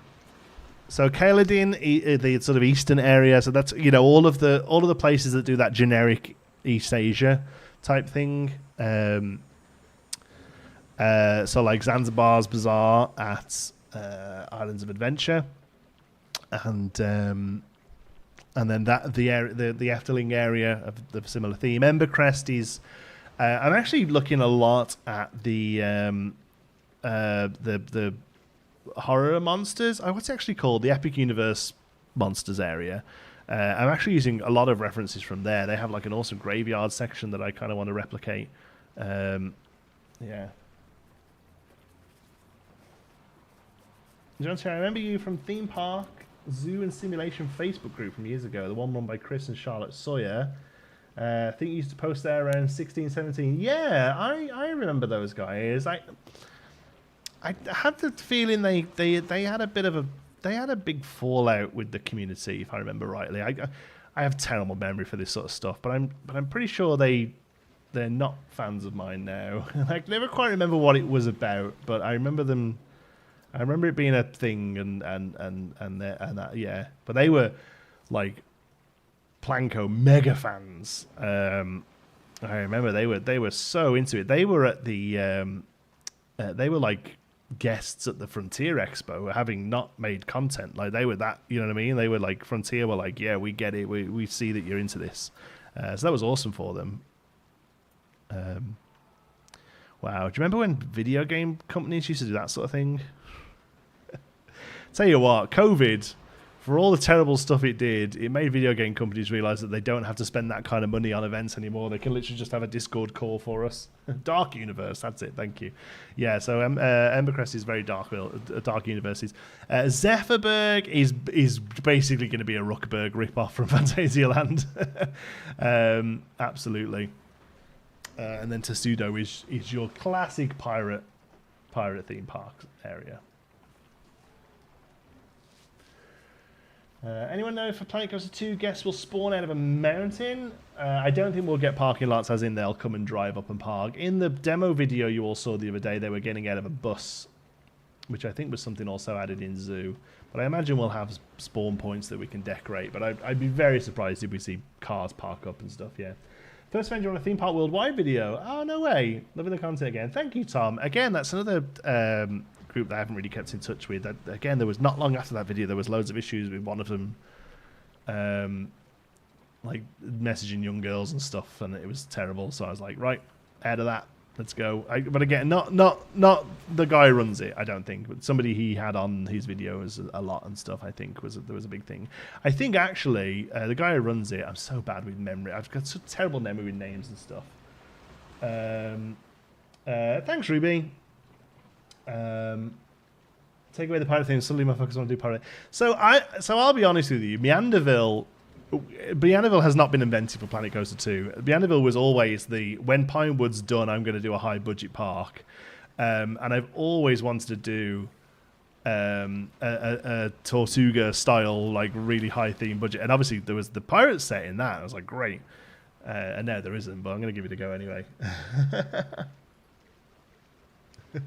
Sean, yeah. So Sean's recently got married. I saw pictures on Facebook. So I'm very happy for him. Him and God, what's his wife's name? Charlotte. Was it? Yeah.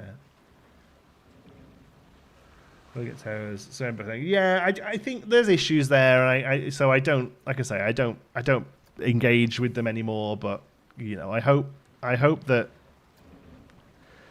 nobody's getting hurt, and I hope that everyone is safe, and the people who need to reach out have done.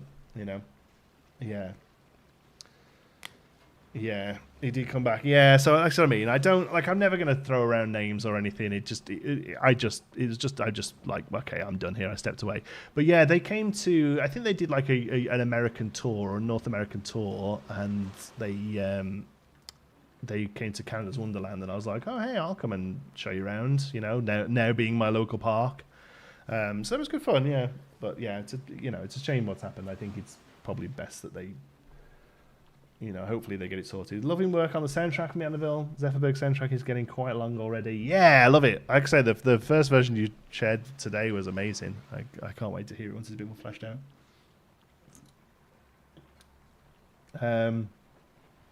Janty, I feel like I just asked that, Matthew, about parking lots. I feel like I just answered that. But again, I don't think we'll get parking lots as in we won't have guests parking a car. But in the video we saw, they were coming out of a bus, but again, it was most likely just a scenery piece that was stuck there, you know. Yeah. I think I never hear this country. Yeah, again, we're not going to keep discussing it here. I'm sure there's plenty on it online. I've never particularly been big in the actual theme park. What's the word? Like enthusiast social media anyway, really. I dabbled a little bit with Parkgasm. And again, that was one where just COVID came along and I was like, well, I'm not going to theme parks for a while now. Let's park that. So, but yeah, overall, I don't know the names or the faces. I see a lot of them occasionally will pop up for Planet Coaster stuff like who did I watch a video of the other day? Guy, Digital Dan was his name, I think, and he's covering Planet Coaster, but he seemed for the most part to be an actual theme park guy. Hey, Plip, how's it going? Welcome. Another awesome creator you should check out.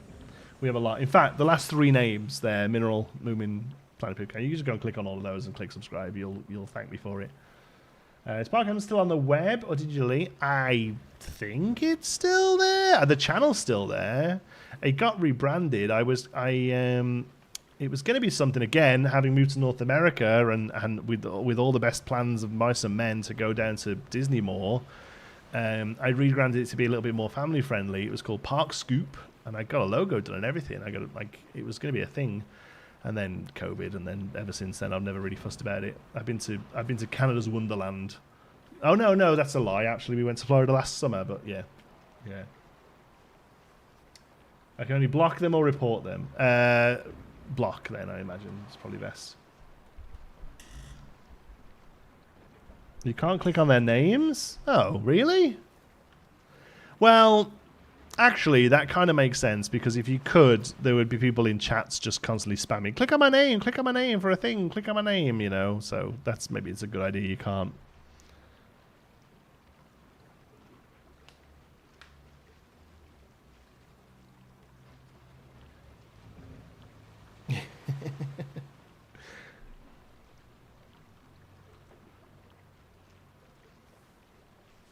I love rapids. Do you think they will make a more complicated track with waterfalls, bigger ends, short waves, rollers, wider areas, and like? I would love, yeah, because the big thing about the rapids ride in Planet Coaster 2 is that there aren't any rapids, right? Like there's not actually, because like it needs concrete, it needs like swells in the concrete along the base, right, to cause the water to generate the rapids, and all they have in this is like the water looks rockier. I don't even actually have it turned on. I don't think it just puts this pattern everywhere.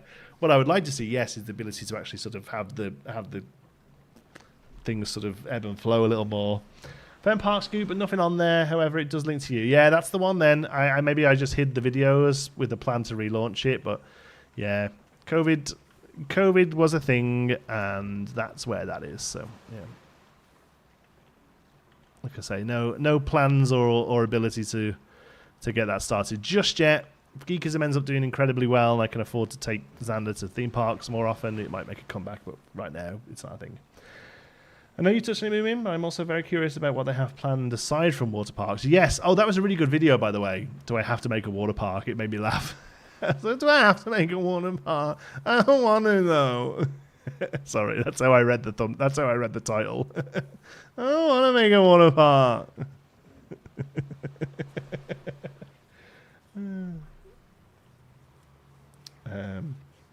Yeah, glad you're back uploading. My favourites to watch, doing stuff around the house. Cheers, JB. Sorry if John or someone else answered this, but I tried to think of the water and fog effects will look better at night. I feel like it has to, right? Yeah, they didn't deal with light very well, did they?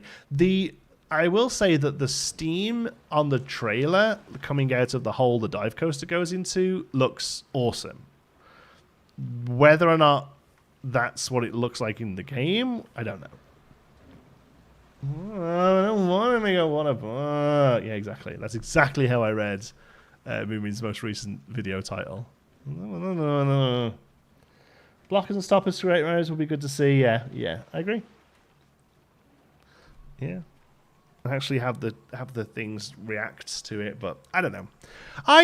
I'm not offended by the ones we have now. Honestly, I know a lot of people really don't like them, but like they don't upset me that much. These like. Because I'll be honest with you, I put the scenery around and I zoom out and go, cool, rapids, and then move on to something else. Yes, I would love to see them get better, because why wouldn't you? But, they're fine. Yeah, controversial. Yeah, got to get them clicks. No, it's a good video, and I completely agree, and we can talk about it. With Kanabi's question there, what do I think of the themes? I think they're water park themes. Honestly, that's what I think. I think mythical, and one is literally called aquatic, which is that's the water park theme. There's resort because there's no resorts in the game apparently. That looks very much water parky. What else is there? Mythical Viking? That seems a bit niche, but okay. And then what's the other one? Oh, and then just Planet Coaster is that one as well. There's Planet Coaster and then those four. Yeah, it all feels very water park focused and like Viking goes in boats. Oh yeah, that's true. Vikings have boats. So I feel like maybe let's hope that the themes are fairly fleshed out and the mythological we get is basically the Lost Continent at Islands of Adventure. I'd be all down for that. Loads of stone and temple pieces, and the Viking gives us loads of wood and rope, and we can do what we like after that. Like it's fine. Give me 3 or 4 plain wood texture. Give me 3 or 4 plain wall textures. Give me rope and wood, and that's fine. And then I'll have fun with those until a DLC comes along.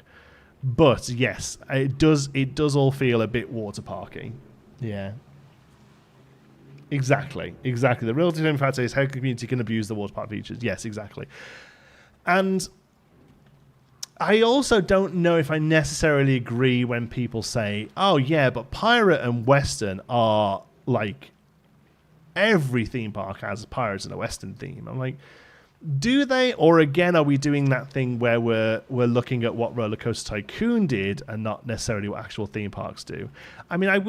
Yes, I suppose Pirate is very popular in theme parks, but Pirate is in most theme parks is, let's be honest, wood and rope. So as long as we get wood and rope in Viking, we can probably do what we're looking for. I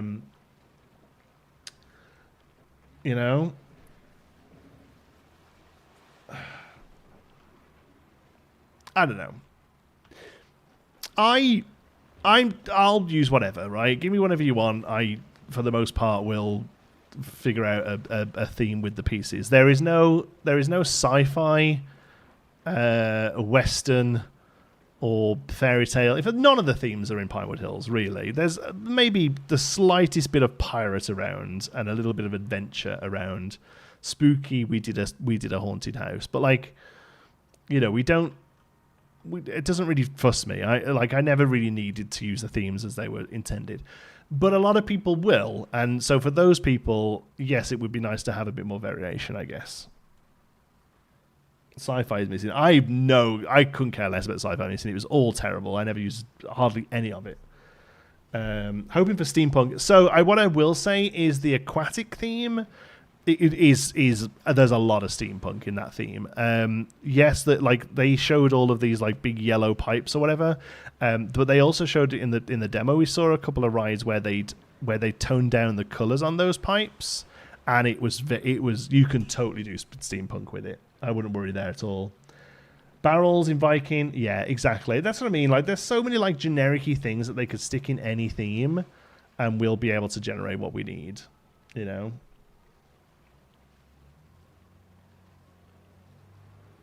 The metal tubes with lights are going to be the start of the lines. Are gone, yes. But at the end, it looks like those doors... Yeah, the big gates are still there. I'm kind of hoping they make those turn off. Again, though, I get from like a gameplay point of view, I understand that like they need a clear show that the thing's working and opening or whatever. Yeah. Thatch roofs might look like thatch roofs. They might. I would love a realism DSC for us realism geeks. Give us all the stuff we normally get for TMTK. It's actually DLC. Yeah, I don't know whether we'd actually see something like that, but I could imagine them doing like another Studios style pack, you know, and having a lot of that sort of stuff in there, which is where we got a lot of the stuff in the first place. That like Frontier's versions of that sort of stuff. Studios pack gave us chain link fence and the nice plane fence. I think was Studios pack. This fence down here was Studios pack. So yeah, another pack like that would be good. And again, you know, I don't think we'll see just spooky pack again, but we could see like they could give us an adventure pack, and that adventure pack kind of fills us in with some piratey type stuff, you know, like rather than really leaning into the temple adventure, give us instead like exploration adventure. I don't know. It's gonna be really interesting. I'm actually kind of excited to see what they do for DLC, just to see how they kind of just don't tread the same ground, you know. We want water parks. We want water parks. Okay, here's water parks. Too much water park. I mean, I never asked for them, so I feel like I'm fine saying that I'm not that fussed on them. And again, like I said in my last video, I am very aware that I am part of a noisy minority. Like I am. The water parks look pretty good fun, and I'll enjoy playing around with them. I will say that the tube slides look really off. DLC speculation video upcoming. Not off me, there won't be. A lot of adventure stuff will probably be in a mythical thing. Yeah, and that's what I'm kind of hoping, is that their themes they have already cover the ground that we expect.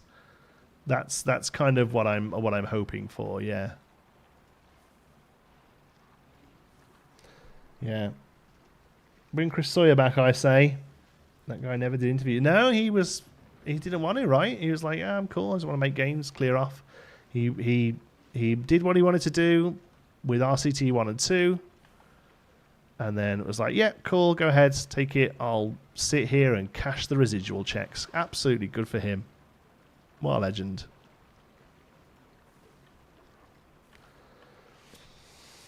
Parade DLC would be cool. Yeah, and I hope they stick to the relatively tried and tested format now of like new mechanics being a free update, and those new mechanics coming with additional scenery and rides in a paid update. Like if we don't have hotels in the base game, I would like hotels to be a free DLC. You know.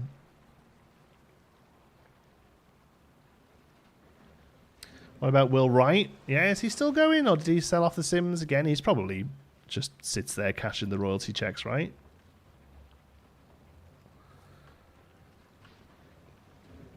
The water looks like a thin layer, and the peeps are floating. Yeah, I thought the water looked pretty good, to be honest.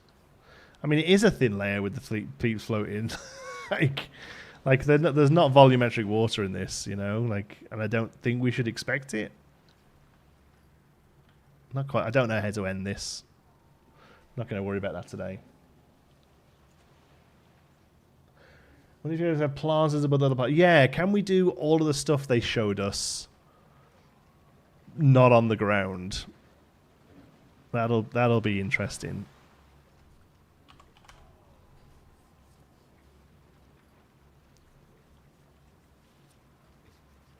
Would like some way to alter the background of parks. It'd be good to alter their surroundings. Yeah, I don't. Again, I think we'll probably just get 5 or 6 biomes that we can pick from. I will say that the biome they showed off looked great, though. Like, really good.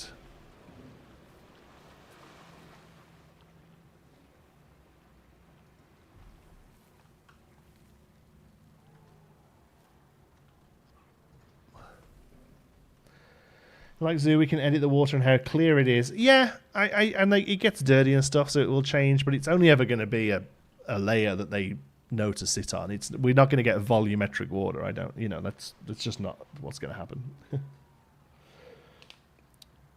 Just arrive. What would you like to see parades? Yes, I think parades would be cool, and I think they'd be doable now as well with the fact that we can add scenery to rides. Because beforehand, it would have been they'd have made a float for every theme in the game, and you could have picked, you know, what order they came out in and which ones you used, and that would have been about it. Whereas now they can literally just give us like trailers that we can decorate. It's exciting times. It's definitely something I would like to see. The tricky bit would be programming them to not necessarily interact with paths, because you like, right, we can have rides go through paths, like that's not a problem, but having programming so the guests all sort of get to the edge of a path and watch, you know, that will be the trick as to whether they can do that well, I think, you know. Water is an interactable thing. Yeah, like water that is volumetric and is interactable usually are in games where like that's the mechanic, right? Like pretty much like really high-end AAA games, it's still just a layer that's being drawn, you know? Like that's just how that's done.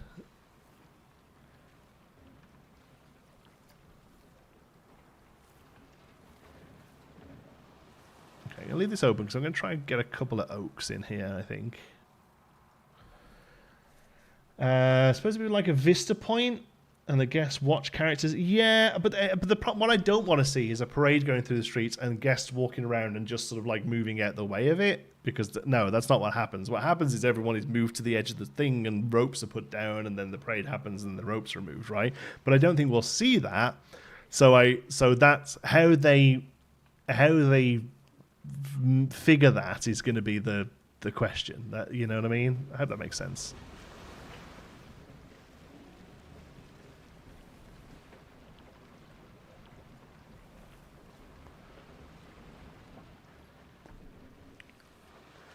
Trees are scalable, so build a new ride and then put the small trees in. Yeah. You go back and make them bigger as you grow your park. That's really good for people who are really into that sort of thing. That'd be awesome. If you look at the guys who have done the park through the decades, I forget what it's called now. The bros did a trip on it a while ago, and I know that a few of them are working in it again now. But they've done a park where like each save file is like, here's what the park looked like in the 20s, here's what the park looked like in the 40s, you know, like it's really awesome. The first one, it's like a baseball field with a couple of midways and some flat rides, and then, you know, they go through and edit it and update it through the years. It's really incredible. But yeah, you could totally do that. You wouldn't have to replace trees or whatever. You could literally go in, pick the tree, and be like, ooh, 5 years growth. Okay, see you next time. That'd be very cool, very exciting.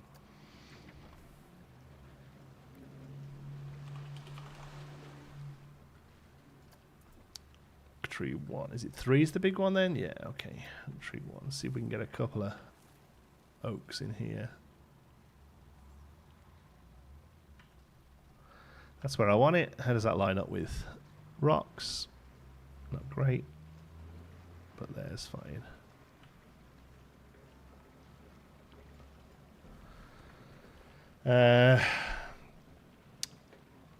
I'm just happy we don't have to look at stupid text on the arrow anymore.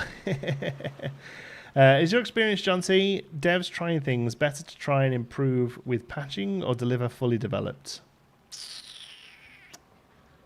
That's a great question. I'm a big believer of don't let perfection being the enemy of done, you know. But I think if they release something, it needs to work. If they then go back and edit it and make it work better, then that's a different ball game. But yeah, if anything they release needs to function, you know.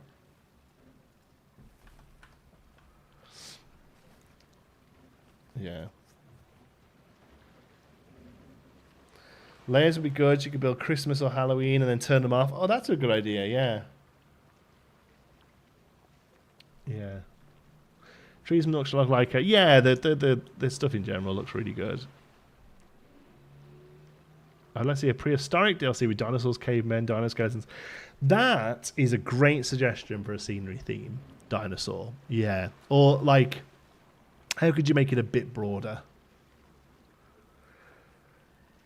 Yeah, Explorer, the Explorers Guild or something like that, and that could be like your adventure temple, dinosaurs. Yeah, that's great. That's a great idea for a theme.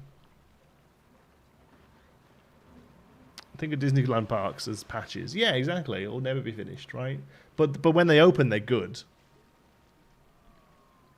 Hey, John, how you doing? Hey, real life coasters. I'm doing well, buddy. Thank you. It'd be cool to see if you're able to scale multiple islands at the same time. We haven't seen that yet. I'd be very surprised if we see that. That's pretty impressive if that happens, because that's because not only are you scaling the items, they're also having to like sort of spline the connection points as they move. You know what I mean? Like if you have two things that are like this and you scale them, do they go like this or do they go like this? And this is a lot easier to do. So yeah, I'd be interested to see. But so far they haven't shown that, and I feel like it's a conscious decision not to have shown that, because I imagine it probably doesn't exist. We have a huge tree there that just... The problem with this is that the ride would just be covered in leaves. But we are right next to the filtration point, so maybe it's okay.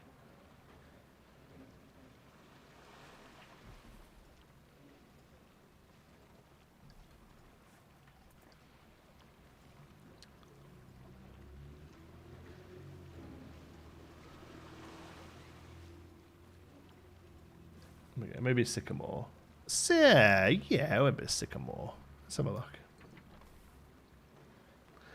Yeah, I did this. They look good.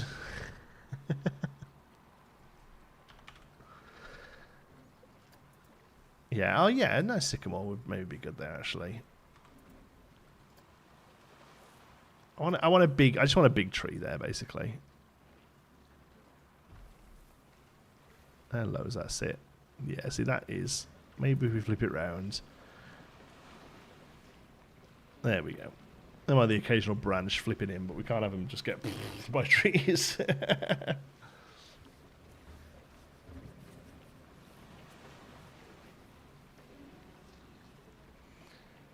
Is your computer affected by the size of Pinewood? What do you mean by affected? I mean, we get 20 frames at the moment on like high graphics, so...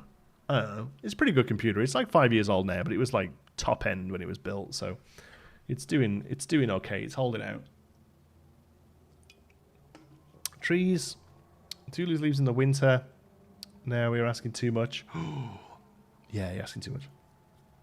Not only will they have to deal with leaves, but they have to deal with shedding bark. Oh, great. Best of both worlds. No, I like that there. That's good. In fact, I might even change out this middle oak for one of those. And just work it into the palette.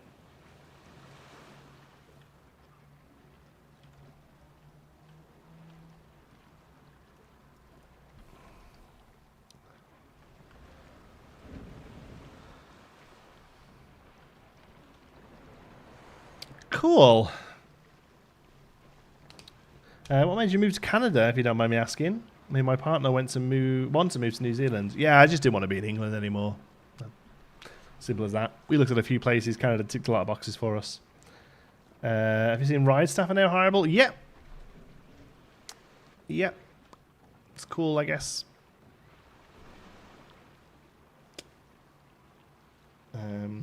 Again, it's one of the things I hope I can just get set up and not worry about. It's a relatable feeling. Yeah, like I'm not going to lie about it. I didn't like what the country had become and still don't particularly. And I mean, I see all this awful news from, places at the moment with these, let's be honest, rioters and looters pretending to care about something so they're allowed to riot and loot. And I hate it. Oh, I think that looks pretty cool. It's amazing how much a bit of rock and plant makes the difference, eh? Look at that. How picturesque. It looks a little too nice, if anything. Yeah. Placing trees in blanket is so relaxing, isn't it? Working on pathing. It's almost like you're working on a painting. Yeah, no, I get it. I absolutely get it. It's very Bob Ross. Yeah, I like that. It's just more of the same, unfortunately. I want to sort of change it up a bit, but that's basically what we're going to do. I suppose we could work a little bit on what we want to do here. I'm not looking forward to this. I don't have a clear, other than again just more rocks and plants. I don't really have a great idea of what this is going to look like. I want to do pebble with some, like basically what I did here. Like this kind of like fake rock with a little bit of planting coming through it. That's kind of what I would like to do down here, I think, as like an area that they would theme. Yeah, hi, unlimited airtime. Getting all the coaster fans in today. That's cool. All right. So this, let me see if I can bring up a reference image for this. Alton Towers, Rapids. Tunnel. It's not really a tunnel, is it? Because the rapids do go through a tunnel. Yeah, perfect. Oh, I kind of like the wooden thing as well. Oh my god, this. Okay, I've got an image of it, but it's like 6 pixels. Is that bigger? Yeah, there we go. Okay, open image in new tab. Okay, so we'll figure this. We'll figure this out. Hold on. I don't know why it looks like this, but here we go. This is kind of what we're working with. All right. So this is the single piece of theming on the Rapids Alton Towers. Did I hear more pebbles? Oh yeah, baby. Pebbles all the way down.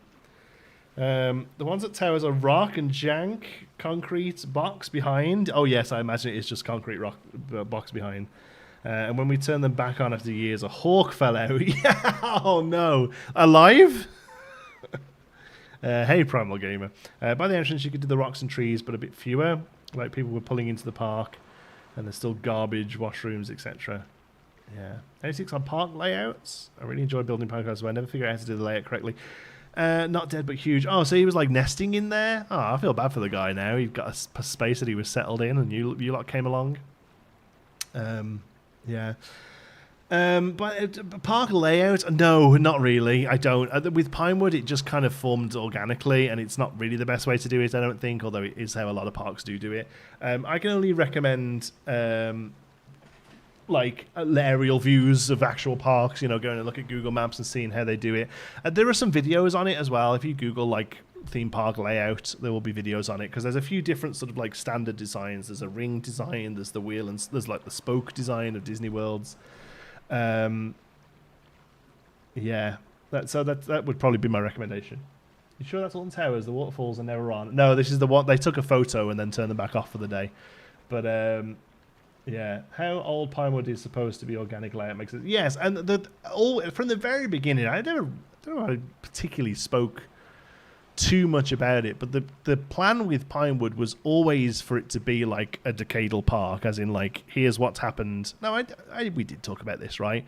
Like, it was always meant to be the manor house was going to be way over here, and then this would have all been gardens, and then this bit was opened up to walk around the gardens, and there was a carousel, and then they came down here and they built the Thunderer and some Midway, and then the Little Thunder, and then the Promenade was put in, although this will have been since updated later on. This is sort of like 50s. And then in the 60s we had the sort of the Americana mania with the Googie area. And then the 70s, we have like a very generic, budget-driven expansion. And then here in the 80s, we have another expansion with the Boomerang. The 90s probably would have added the stage and Gulpy Land. And then the 2000s. I'm never quite sure when this came along, but then the 2000s, the most recent expansions. So that was always the plan, was that each area was a decadal expansion to the park. They're back on now and have a staff member stood watching them. It's because people stand up and following the incident in Drayton Manor where the young girl died. Yeah, I remember. Yeah, so yeah, we'd probably look at doing a little camera booth up there as well. Yeah. I recommend building the terrain first. Give yourself some challenges. That's a really great point, actually, because otherwise you're just going to build a flat park. Let's be honest. The hills of Pinewood Hills are all the ones around it. There are very few hills in Pinewood itself. Yeah, because I didn't do that. So that's a really good suggestion. Yeah, give yourself some terrain to work around, and it'll generate fun answers to the problems. Yeah. Is that your plan for Meanderville? No. Meanderville is going to be what we call a master planned park. So think more like one of the best things you can do right now as a fan of theme parks is go and watch the development of Epic Universe, Universal's park, because I genuinely think there's going to be a world class theme park, and they are starting out 4 areas and a main hub. Let's go. And it's very exciting. And because I've been enjoying following the developments of that so much, it's really made me push for Meanderville to be that kind of straight built park as well. Yeah. How about a concrete tunnel on one of the bends? Make it closer to Congo. Originally I would have liked a tunnel that interacted with the coaster, but I don't know whether I make it too jank. We found it very difficult to make a tunnel look good on this, so instead we went for the flare archways. Sometimes it's too janky even for Planco. You just can't do it. No hills, no slopes. Yeah. I swear you and Mass were just messing with naming Pinewood Hills and Conifer Slopes. Right? Very few of the actual... Azuri Gardens doesn't really have much of a garden, but it's something we are working on, though. See the testing of the Flying Dragon? I did. Yeah, that looks amazing. I very much hope that's not like a show and that they're just randomly flying around. Like, that'd be so cool.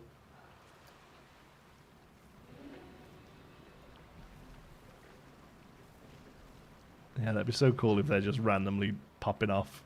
All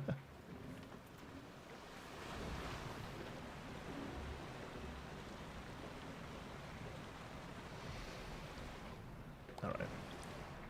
Nice. Okay, that's that. Yes, you're right. This curve wouldn't have happened straight after a drop, but I'm not very good at ride layouts. Anything else I'm kind of happy with? Okay, so here's the option. We can chain fence this in and have it visible. And setting off like the Maleficent Dragon. Going to be a show since they've already gone to be an indoor show. Yeah, exactly. But I mean more like, is it going to be the sort of thing like on the hour you look up and it happens, or are they just going to be milling about? Like, it'd be great if they were just milling about.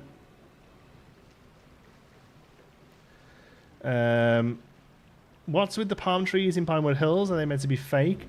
Not necessarily fake, but they are few and far between. Like, I've put 3 down here because they can exist in the UK, but they would be covered. So in the off season of the park, these would get bagged up. They'd get these big bags go over them, and they'd be maintained. So they exist. They're just more work, which is why there is just literally these few as you enter the area, because it's like, oh, we have palms because it's adventure area, but then once you get past them, you'll see that it turns back to the normal tree palette. So it was a conscious decision to use them sparingly because of how much more maintenance they are.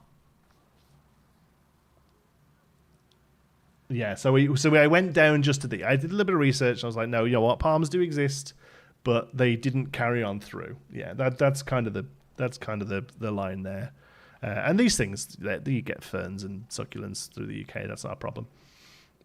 But again, they're a little bit more work, so they're just in the entrance area as like the flashy bit of money they've spent.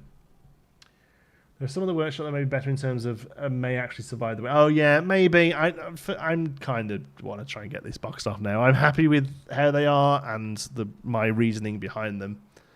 Yeah. Oh, I think my neck cracking. Oh. Okay. So, do we try and do the Congo thing here? I think we do. All right. Let's go scenery. Let's go concrete.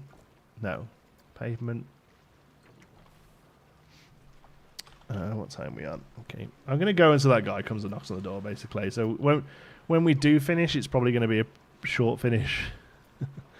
Because he's got to come in and do his work, right? Like, it's cool. Alright. So, tricky bit here is going to be able to... Are we going to be able to get past the path there? We might have to rejiggle the path.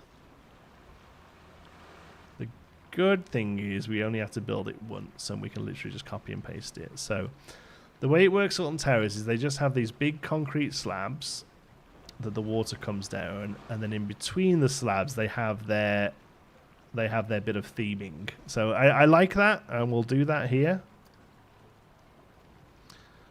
So we'll slap these in. Path could be a tunnel. Yeah, path could be a tunnel, I suppose. Don't forget the moss and the... Oh, yeah. We'll get a lot of moss and mould in there. As best we can, anyway. Don't Die Fence is Don't Die Fence. I thought it was the brand name of chain fence. Don't Die. Oh, wow. No, Don't Die, as in the only reason this exists is so that you don't kill yourself. It is not nice to look at. It's just there so that you don't die. Okay. Oh, temple stuff is in building, is it? Okay. So we are going to use the temple stuff. We are going to colour it so that it looks more like poured concrete, though. But yeah, I was thinking we should be able to make a pretty cool... No, none of this is the stuff I want. What's the stuff I want called? Like the faces and that. Let's put the filter on. No. Content pack. Adventure. Yeah, all this stuff. Ancient carved. Okay, cool. Alright. So, let's just get a bit of a scale of these. Oh, this is good. These aren't as ridiculously scaled as I thought they would be. Cool. Okay. Okay, that's a good start. We'll start with that. Yeah, it's about there. What else we got? That's pretty good. These are all a bit smaller, eh? Okay.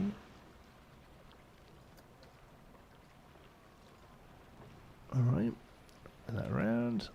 Because these can be, as long as we sort of tell our headcanon that these are just poured concretes, then we're going to be okay with them. Any ones that... Oh no, that's a big one for some reason. Any ones that will either mirror okay or... Well, yeah, actually, we need ones that will mirror okay, basically.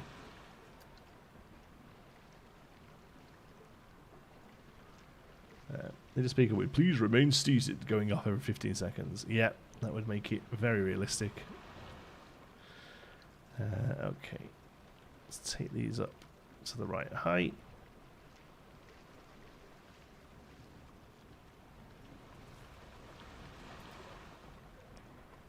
Around and down.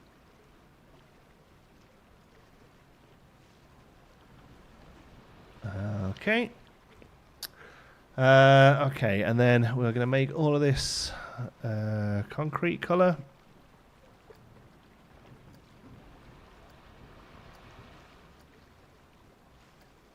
Cool. So you have multiple colors here. Oh yeah, look at that.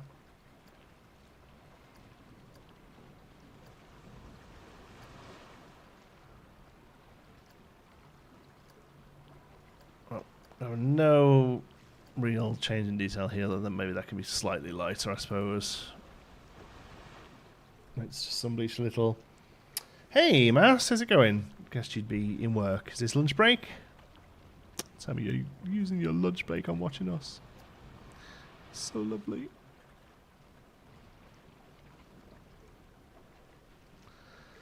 That looks like a peen, so we will remove that.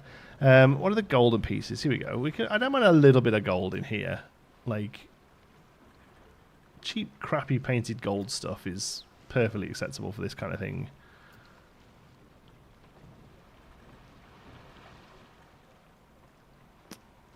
I'm in work. Okay, sorry. Everyone shut up now. Like, that's it. There's your budget. There is a little bit of gold. You can change the colour on the gold. I bet you can. But we want to keep it gold, do we not? We want to make it a little less of a nice gold. More of like a brass. That's cool. I can dig that. The rest of the stream is silence. Very good.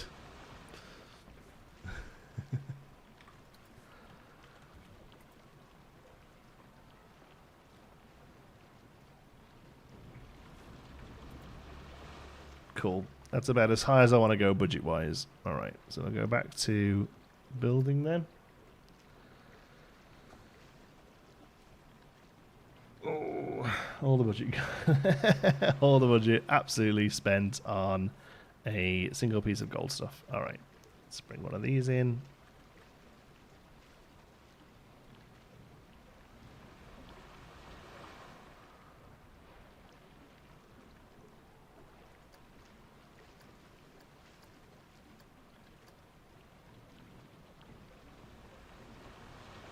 For those of you who just joined us, we are attempting to recreate the river rapids. They use more of just like a temple piece, but I think that'd be quite tricky to do at this kind of scale. So we're going to use some of the temple-y blocks. Theirs is more just like sort of like staggered brick, like you can see along the top here, which any other time I feel is the sort of thing we could have a go at doing. But here I'm happy using this stuff. I just finished the whole Pinewood series at work. Perfect timing. Look at you all. Get your work done. Yeah, because that temple-y stuff, you'd have to do it with, like... What piece could you use? You'd have to sit and build the bricks out, like, with this piece, wouldn't you? I don't.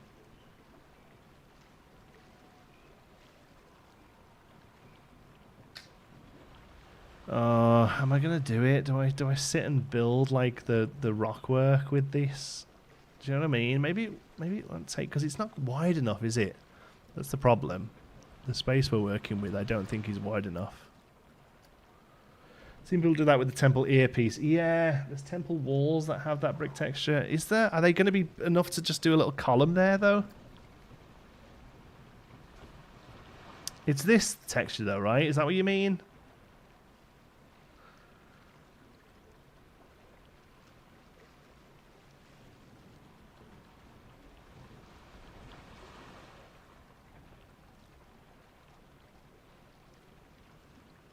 Yeah, no, that's no good. No, I just want to do like it's not a great view of it, but like basically there's like 4 waterfalls there.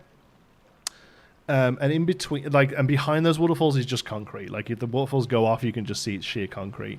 But in between them, they have this little bit of formed concrete that's like Wriggledy Temple. Send you a better photo on Discord. Oh, you legend. So handy that I have people who work in these theme parks or have worked in these theme parks. Let's have a looky. Planet Coaster 2?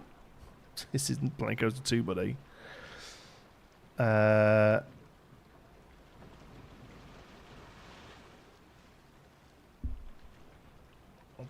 This is a whole website with them. What's this? What have you sent me?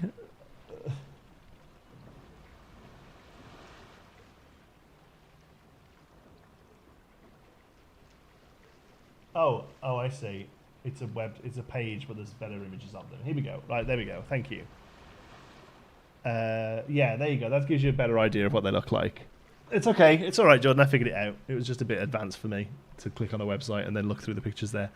But yeah, so each of these is like a sheer cliff face, but then they have this little bit of rock work that's just like, and it's got a couple of vines growing through it or whatever. And that's the single feature in the Alton Towers Rapids. The rest of it is just, excuse me, the rest of it is just a river through some plants. So this is what we're trying to replicate as like, here's the one feature at the end of the ride, just before you get off, and you'll remember the ride being amazing. Yeah, let's have a go at doing this properly, I suppose. If it doesn't look good, we can go back. But I feel like this is the best piece at doing this.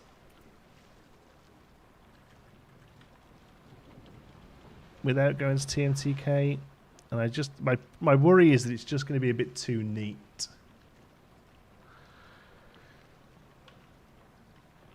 River through some plants would attract as many people. Wouldn't attract as many people, I don't think. I mean, this game it does, because they don't know the difference between... they don't know the difference between what just a regular plans and not. Peer pressure masterclass. Right, yeah, I wasn't going to do this. But this is why I live stream, honestly, because you all make me do it. Like, if this is a video, I'd have been like, oh, look, some temple pieces. And then I'd have looked back at it later and gone, that's pretty naff, actually. And, like, you guys make me do it. I don't go on water rides for incredible theming. I go on to get wet. Yeah, I do. Like, there are some really good themed water rides, though. Like some of the... Actually, no, you're right. I can't even... I'm trying to think of like, oh, yeah, really good water rides. But actually, yeah, no, you're right. Like, even the themed ones, all you care about is getting soaked. Or even better, seeing somebody you know get soaked, right? Like that's the joy. That's the little joy in life, innit? Canada's Wonderland, there's a I don't know what it is. You know, but it's not like a rapids or a log flume. It's just like a boat ride, and it just goes round and drops you, and then you get off. You know what I mean? Like, it's just one big water drop. Went on that with Xander. Didn't get too wet on it, but then that drop, the queue line, like the exit line, goes up and over the drop, so you can stand there and then get soaked. And I was like, yeah, kiddo, come and stand here and watch the ride come down. And then I ran off and filmed it and watched him get drenched. And, like, I mean, that's what things like that are what I live for.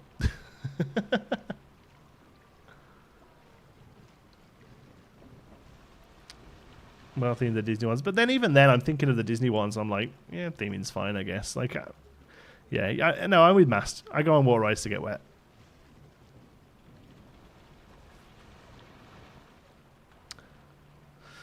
One thing I will say is that if I'm doing this, I am 100% copying and pasting it 4 times. This is not getting 4 custom towers.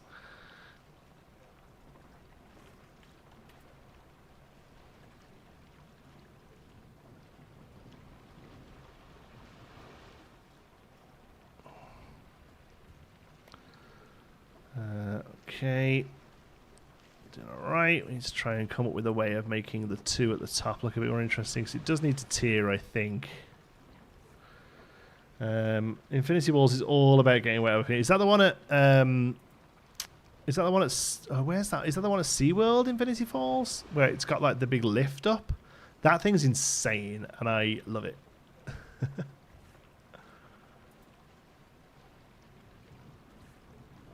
SeaWorld, yeah, that thing's fantastic, and yes, just exists to get you soaked. It's so good.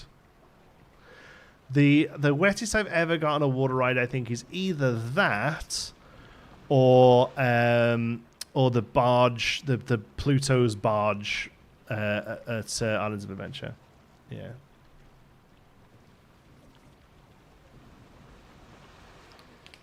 What are you doing? What are you doing?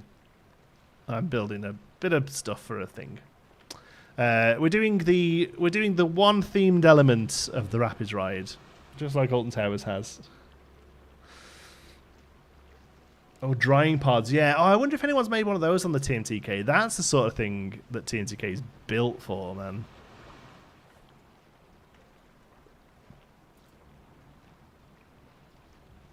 Okay. Yeah, this is looking good enough to say that we can ditch this, I think. It feels like concrete looks too... Yes, no, we need to go in. So what I was going to do, actually, was once it was all done, go in and rechange the colour, and then rechange the colour of some of the elements as well. So I'm going to come up to the top. I don't want to go much... Whoa, look at that thing in the background. That's great.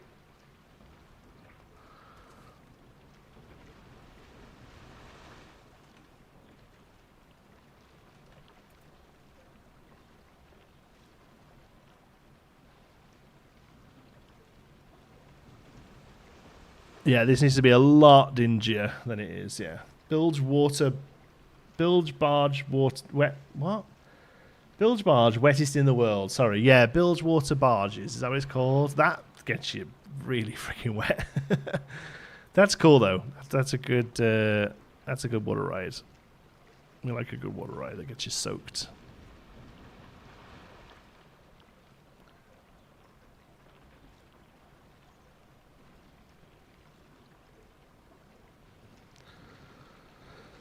Haystack dryer in TNTK. Thanks, Jordan. Yeah, we'll have a look at that. That's the exact sort of thing we'd have that outside this that charges you $5 to get you slightly drier.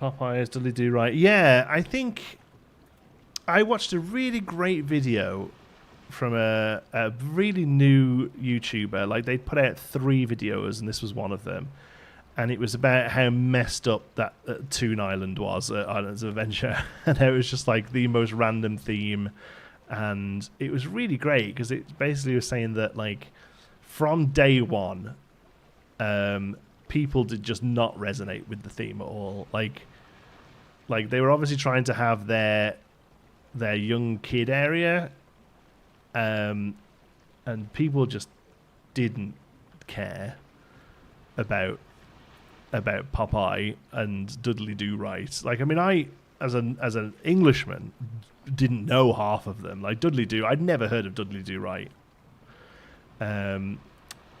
But they'd put all these water rides in, and the park did a loop around the island. It would have been so much. Would have been so much more difficult to get rid of it or do anything to it, and then it turns out that, yes, whilst people didn't really resonate with the theme, they had a show. There was a show that launched there, like a Popeye show, or like those characters show. Thanks, Scott. I'll take a look in a minute. And the show, it didn't even last like 6 months, I don't think, the show. People didn't care. But it didn't really matter because the water rides were just great, and people just rode the water rides because they wanted to ride a good water ride. And so they just left it, and people rode it all, and like, yeah, and they're in this weird situation where the most likely what will happen is the rides come to the end of their ride life before they need to do anything about the theme. And yeah, it was a really great video that really looked deep into the history of it, and the fact that very early on they knew that this theme wasn't really something that engaged people, but it didn't seem to matter because people were like, let's go on the water ride. It wasn't let's go on the Popeye ride. They didn't care. Yeah. It doesn't matter if it's an awesome attraction. I think that's it, right? That's what we need to remember, is that if the ride is just good enough on its own, it doesn't really need a good IP. And then I also imagine that works both ways, in that I don't really think IP can save a bad ride. Yeah.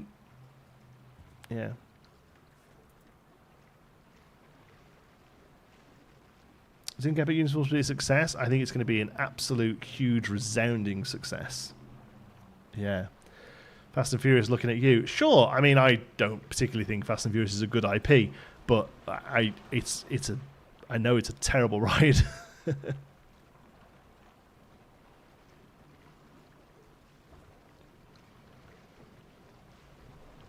I think JP River Adventure is awesome. It's just a good ride that tells a fun dino story. Yeah, that's it. Yeah, yeah, yeah. I don't think IP can save a bad ride. I think a good ride doesn't necessarily need a strong IP.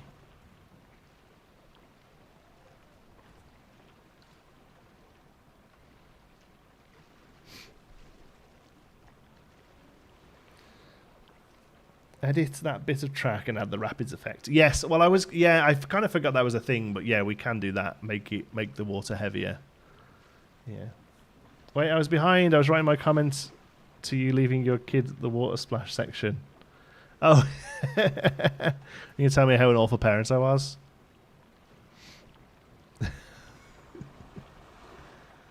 Dad of the year.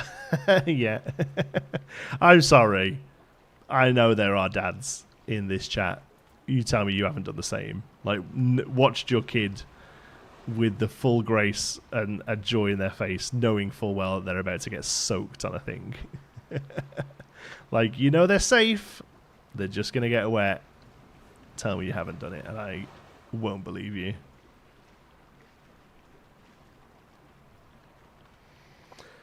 Do you think Epic Universe lacks rides? Yes, massively. I think only having sort of 2 e-ticket attractions in each park is going to create huge bottlenecks, and they're very quickly going to need to put a 3rd ticket in each one. Yeah.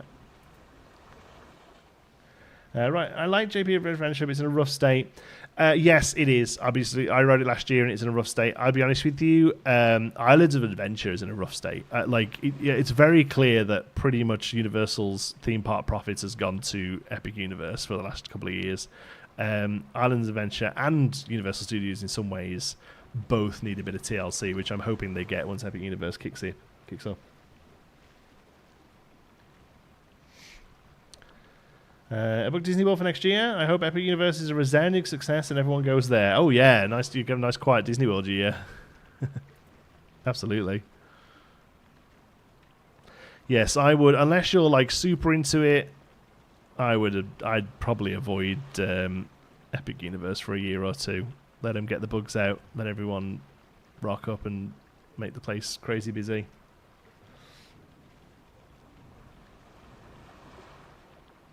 Do you think there's a way to make scenery placed underground disappear so it doesn't take up polygons? I've used trees for brushes before. It'd be nice if they could do it. I don't know. It's a bit too technical for me, that, buddy, I'm afraid. I don't know. The whole area, JW needs a revamp. Yes, yeah, I agree. I think the big problem there is that they put that Kong ride in and it's crap. And they were like, oh no, there's the budget for that area gone for another 5 years.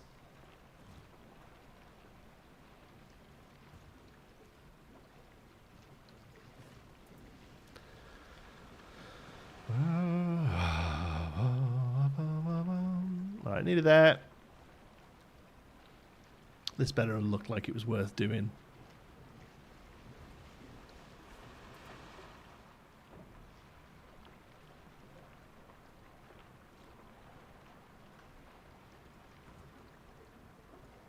Leave a gap there, actually.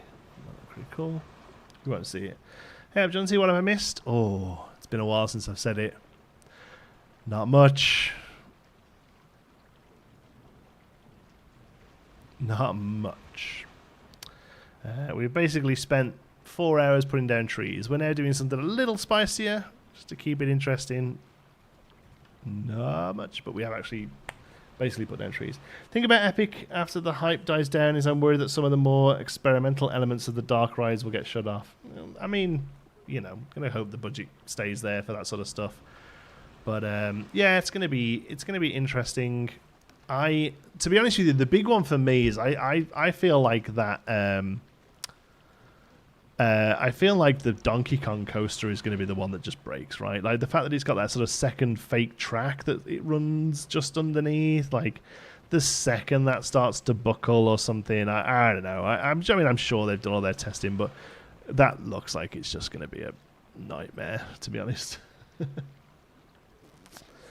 Art shapes in multiple materials, yeah. Give me a rough, a matte, a shiny, yeah. That's a great shout.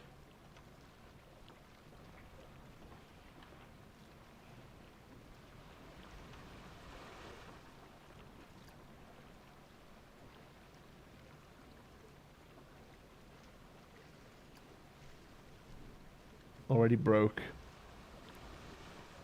And its opening was delayed in Ahsoka. Yeah, it looks like a nightmare. Like, not going to expand a contract. Like I say, I'm sure they've done all the math about it, but, man. I think the actual design has changed from the original plans of the DK Ride. They added another arm and they look bigger. Yeah. It looks incredible, don't get me wrong. I think that's such a fun... Like, the reason I love that so much is because I know that, like, I'm going to take my kid there one day and he's going to see the thing come off the track and go back on and go, wait, what? Like, I just hope that we get to go there when he's still young enough to just for a second believe that's what's happening, you know? Like, that's so much fun.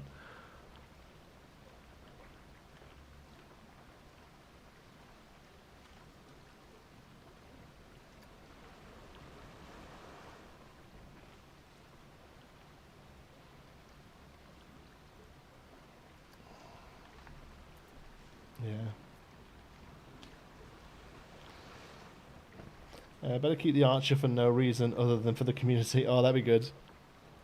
Will you pebble the SLC? No. Yeah, maybe. I don't know. At the moment, I've just concreted it, and that's fine. But yeah, probably. I also wonder whether we get some planting in here as well, just to kind of break it up, or is it good that it's just on a huge pad? Yeah, I'm not sure, to be honest.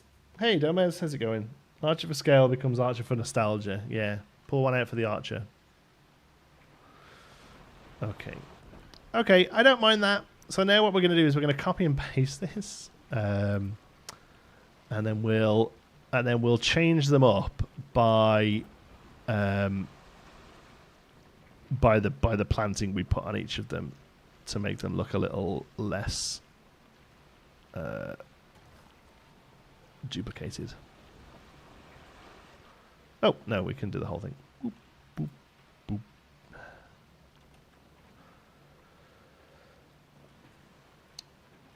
I don't think the faux track is real wood, just looks like it. It rides on a single rail that the wagon is attached to via two huge arms. Yeah. Oh, no, I'm well aware how it works. I just... the wheels on the... Like, the contact looks really close, is all I'm saying. So that one of these just does this... I don't know. I'm sure, like, again, I'm sure they have done all of the research and math they need to do. It just wouldn't surprise me if there's reports of it going down a lot because of those kind of issues, you know.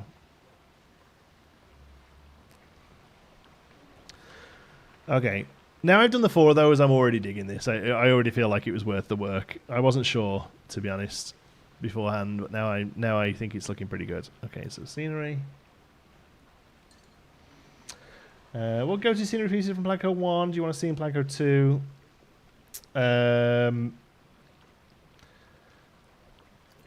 Yeah, all the little stuff we use, you know. All the little stuff. What are we looking at here? Oh, adventure. Well, we probably do want some of this, don't we? Because this is going to be mouldy as hell.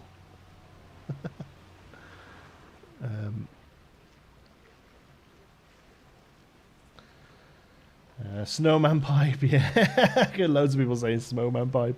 Small castle window, ooh, yeah. How'd they figure it out? Also had a huge amount of money is going to fix the storage issue for Hagrid so they can get all cars inspected each night. Oh, that's interesting as well. Yeah, Hagrid's, that's another one that's like always sort of suffered a little, right? Like, with how it goes.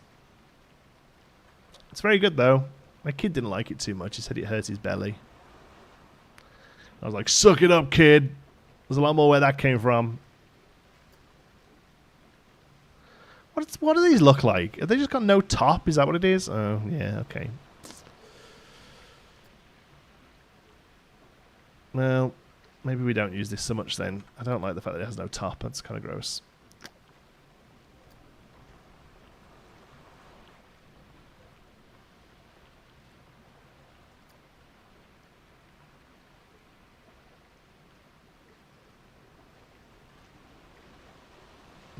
Problem is, I think that's going to look too fake.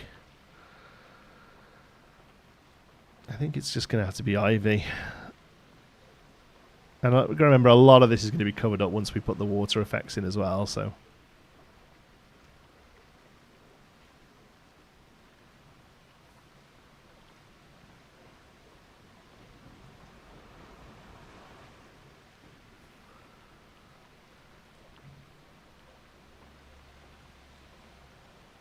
Okay. Missed first 2 hours of stream. What is the theme of this ride? Stones. Oh, maybe that's the seaweed I was thinking of. Yeah, that's what I was thinking of. The one with that like curved top. Can we get away with that, do we think? Or is that going to be too like themed? I want it to look like mildewy, mossy algae that's just growing.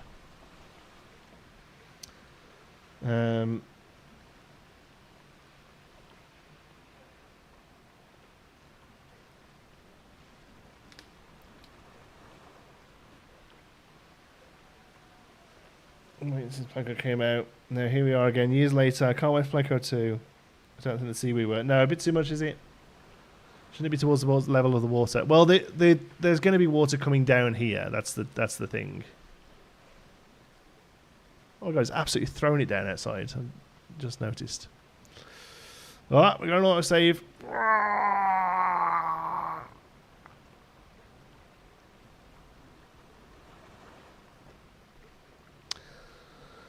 Is the theme too themed? Well, it's the age-old question when we're building in Pinewood. Are we too themed here, folks? Yeah, I think the ivy is going to give us the suggestion, and we'll use a couple of other bushes as well around the bottom. We're just really going to sink them in. Oh, wow. Perspective is a thing. I did not think that was there at all. There we go. Do you have your autosaves turn to the longest wait time, if that makes sense? Yeah, I think I've set them to like every 3 hours, maybe?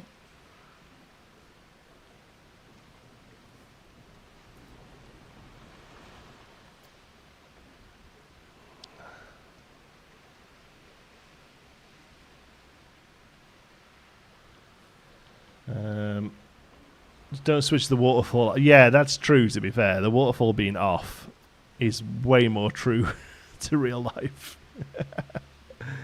I'm a little bit along the back here, even though we are going to have the waterfall on. As someone who knows nothing about the Universal Studios theme park, do they have a monster movie area, given that it's probably the biggest thing they are associated with? Interesting you say that, Stephen. No, but their new park, yes. So currently they don't really. They've had things in the past. They had a Beetlejuice show for years that had all of the Universal monsters in.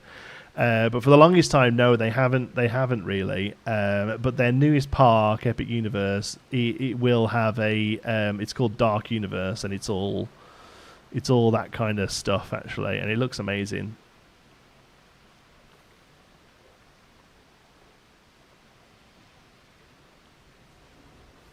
Yeah, I mean, the water in one of the falls has to be broken. Yeah, that's probably a good idea. Just leave one of them off. But then I feel like both of them are just one big water thing and they just get split by the rock, right? Would they all be different? Less water coming out or just dry? I like the idea of one of them dribbling. I do like the idea of one of them dribbling. That seems super real. This bush is so useful. This is the one thing I want in Planko 2. I want this one bush. I use it all the time.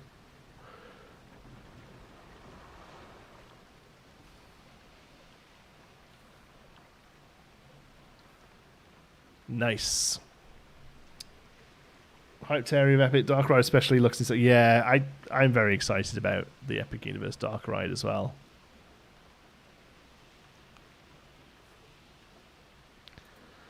Alright. Cap these in. Why do they not line up? Come on, what's wrong with you folks?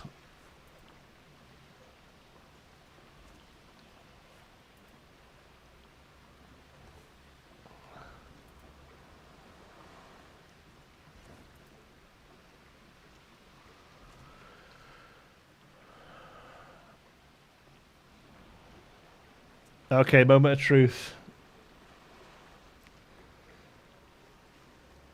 Can we find a waterfall that's not huge? 6 pumps, so if 2 break, you'd have a missing bit. Oh, there you go. Yeah, happy with that. I don't think it looks too themed. It's literally just rock. Like, we can get away with just rock. In fact, a little bit of rock at the bottom of them to really ground them is probably a good idea as well.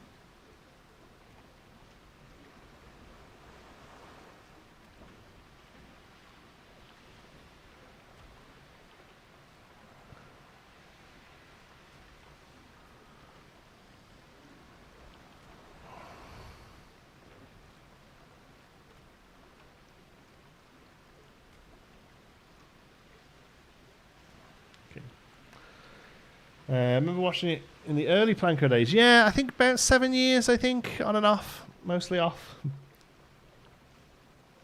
The view of the park. Yeah, there is. Honestly, didn't even think about that. But yes, it is a nice... you get this, you get this, you get a bit of the boomerang, and then you get the anchors away when it's up as well.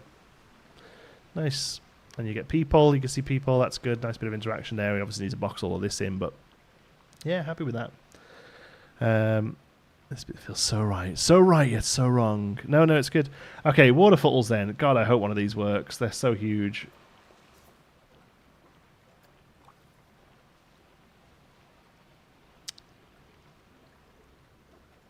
Waterfall pouring. It's literally called waterfall pouring huge. Or waterfall pouring large.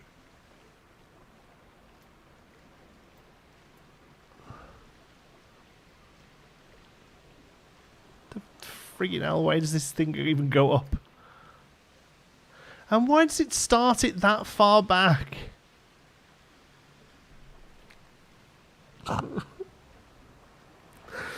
Oh, Planco, you are a evil mistress.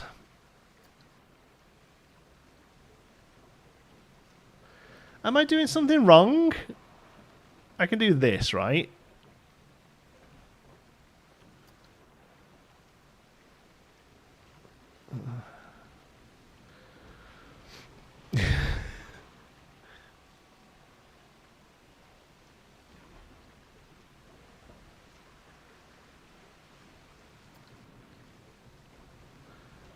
Okay. Okay, so it's probably that one, and it's literally just going to be over the path, so that's how that works.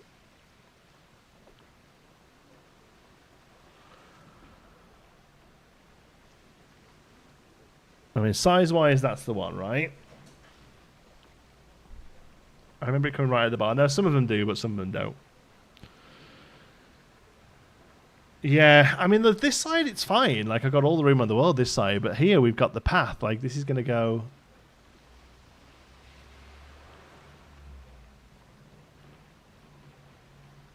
to there. Well, yeah, I guess that bit of path is in a tunnel then.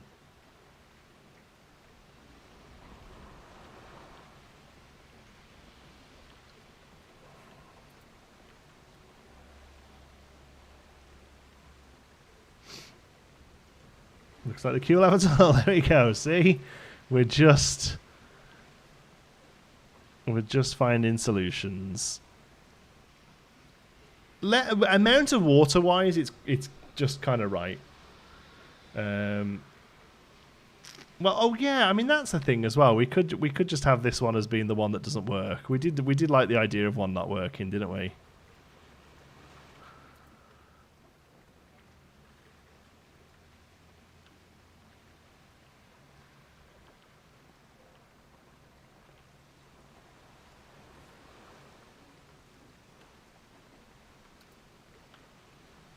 Yeah, we did like the idea of one not working.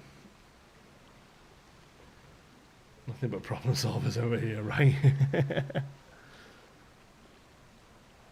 In the deep dive, they showed us some water effects on the flat ride that actually interacted with the environment. Yeah, the flat ride did. Whether or not ones we can place down do, I'll hold my breath for.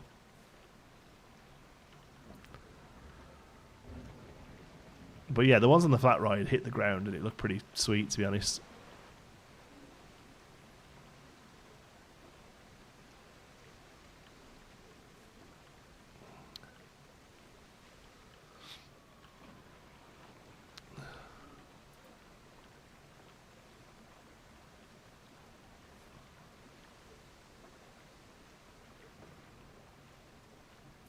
Oops. These haven't quite got it enough, I don't think. Let's look at that.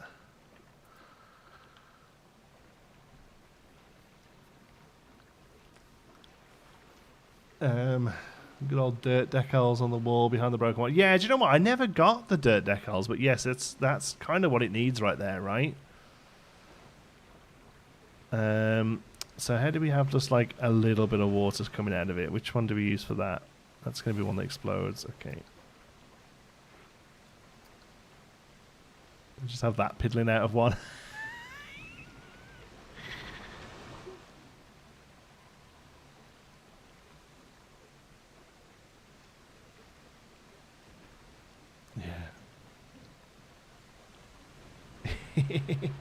That's good, eh? All right. Okay, we're going to finish it up because it's 3 o'clock. And that guy's going to come knock in to turn my internet off any second. So next live stream we'll box this in. But that, hey, if you just look at that, it's looking pretty Alton Towers-y. Just I want to just show you the reference image again.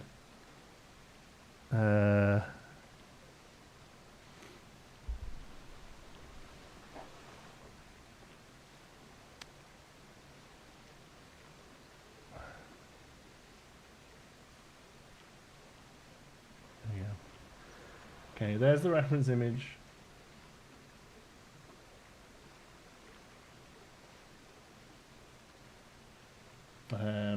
Probably a dark ride, Lord Oakley, but yeah, it ain't happening. I opened up Geekism Studios and there's so much to do in that park. I'm like, yeah, no, we're never getting this finished, unfortunately. We'll get Pinewood done. Yours a lot taller. Yeah, you're right. That's easily fixed. It is, you're right. And it probably wouldn't be. Luckily, it's all built on one thing, so we could just go... We could just drop it down and have all those rocks that I placed down before be useless. Oh, I love that. That freaks me out every time that happens. Okay, let's do that.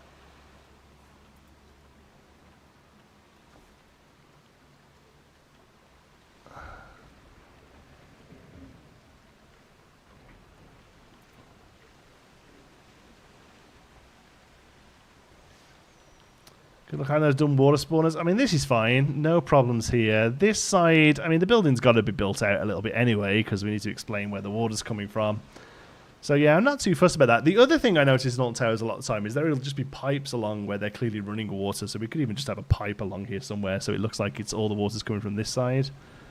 Like, don't mind that either, to be honest. I mean, this needs to come over a little bit so it's a bit more visible on the ride itself. Yeah, that's better. I like that. I like the jankiness there. But yeah, I think they need toppers. Oh yes. Oh god, yeah. No, 100%. There needs to be another layer on this. Like the water comes out of a strip, so there's another bit on top. Absolutely. This is just as far as we got with the time. But yeah, there we go. We got our water feature in, which is all the budget of the ride, and then the rest is just trees and rocks. But I think they're pretty good trees and rocks. I think we did a nice job. Yeah. Happy with the progress we got today. We got quite a bit done today. God, that's almost an episode. Right. All right. Thank you so much for watching, folks. Love you all to bits. Thanks for joining me, especially on a Monday as well. We should be back to regular Saturdays soon. The next Saturday I'm not available. About 3 weeks' time, I'm going to Toronto for the weekend. But again, I'll try and just do a stream on another day around it. But love you all to bits. Thank you for being here. And yeah, that's the end of the show. Go away now. Bye bye.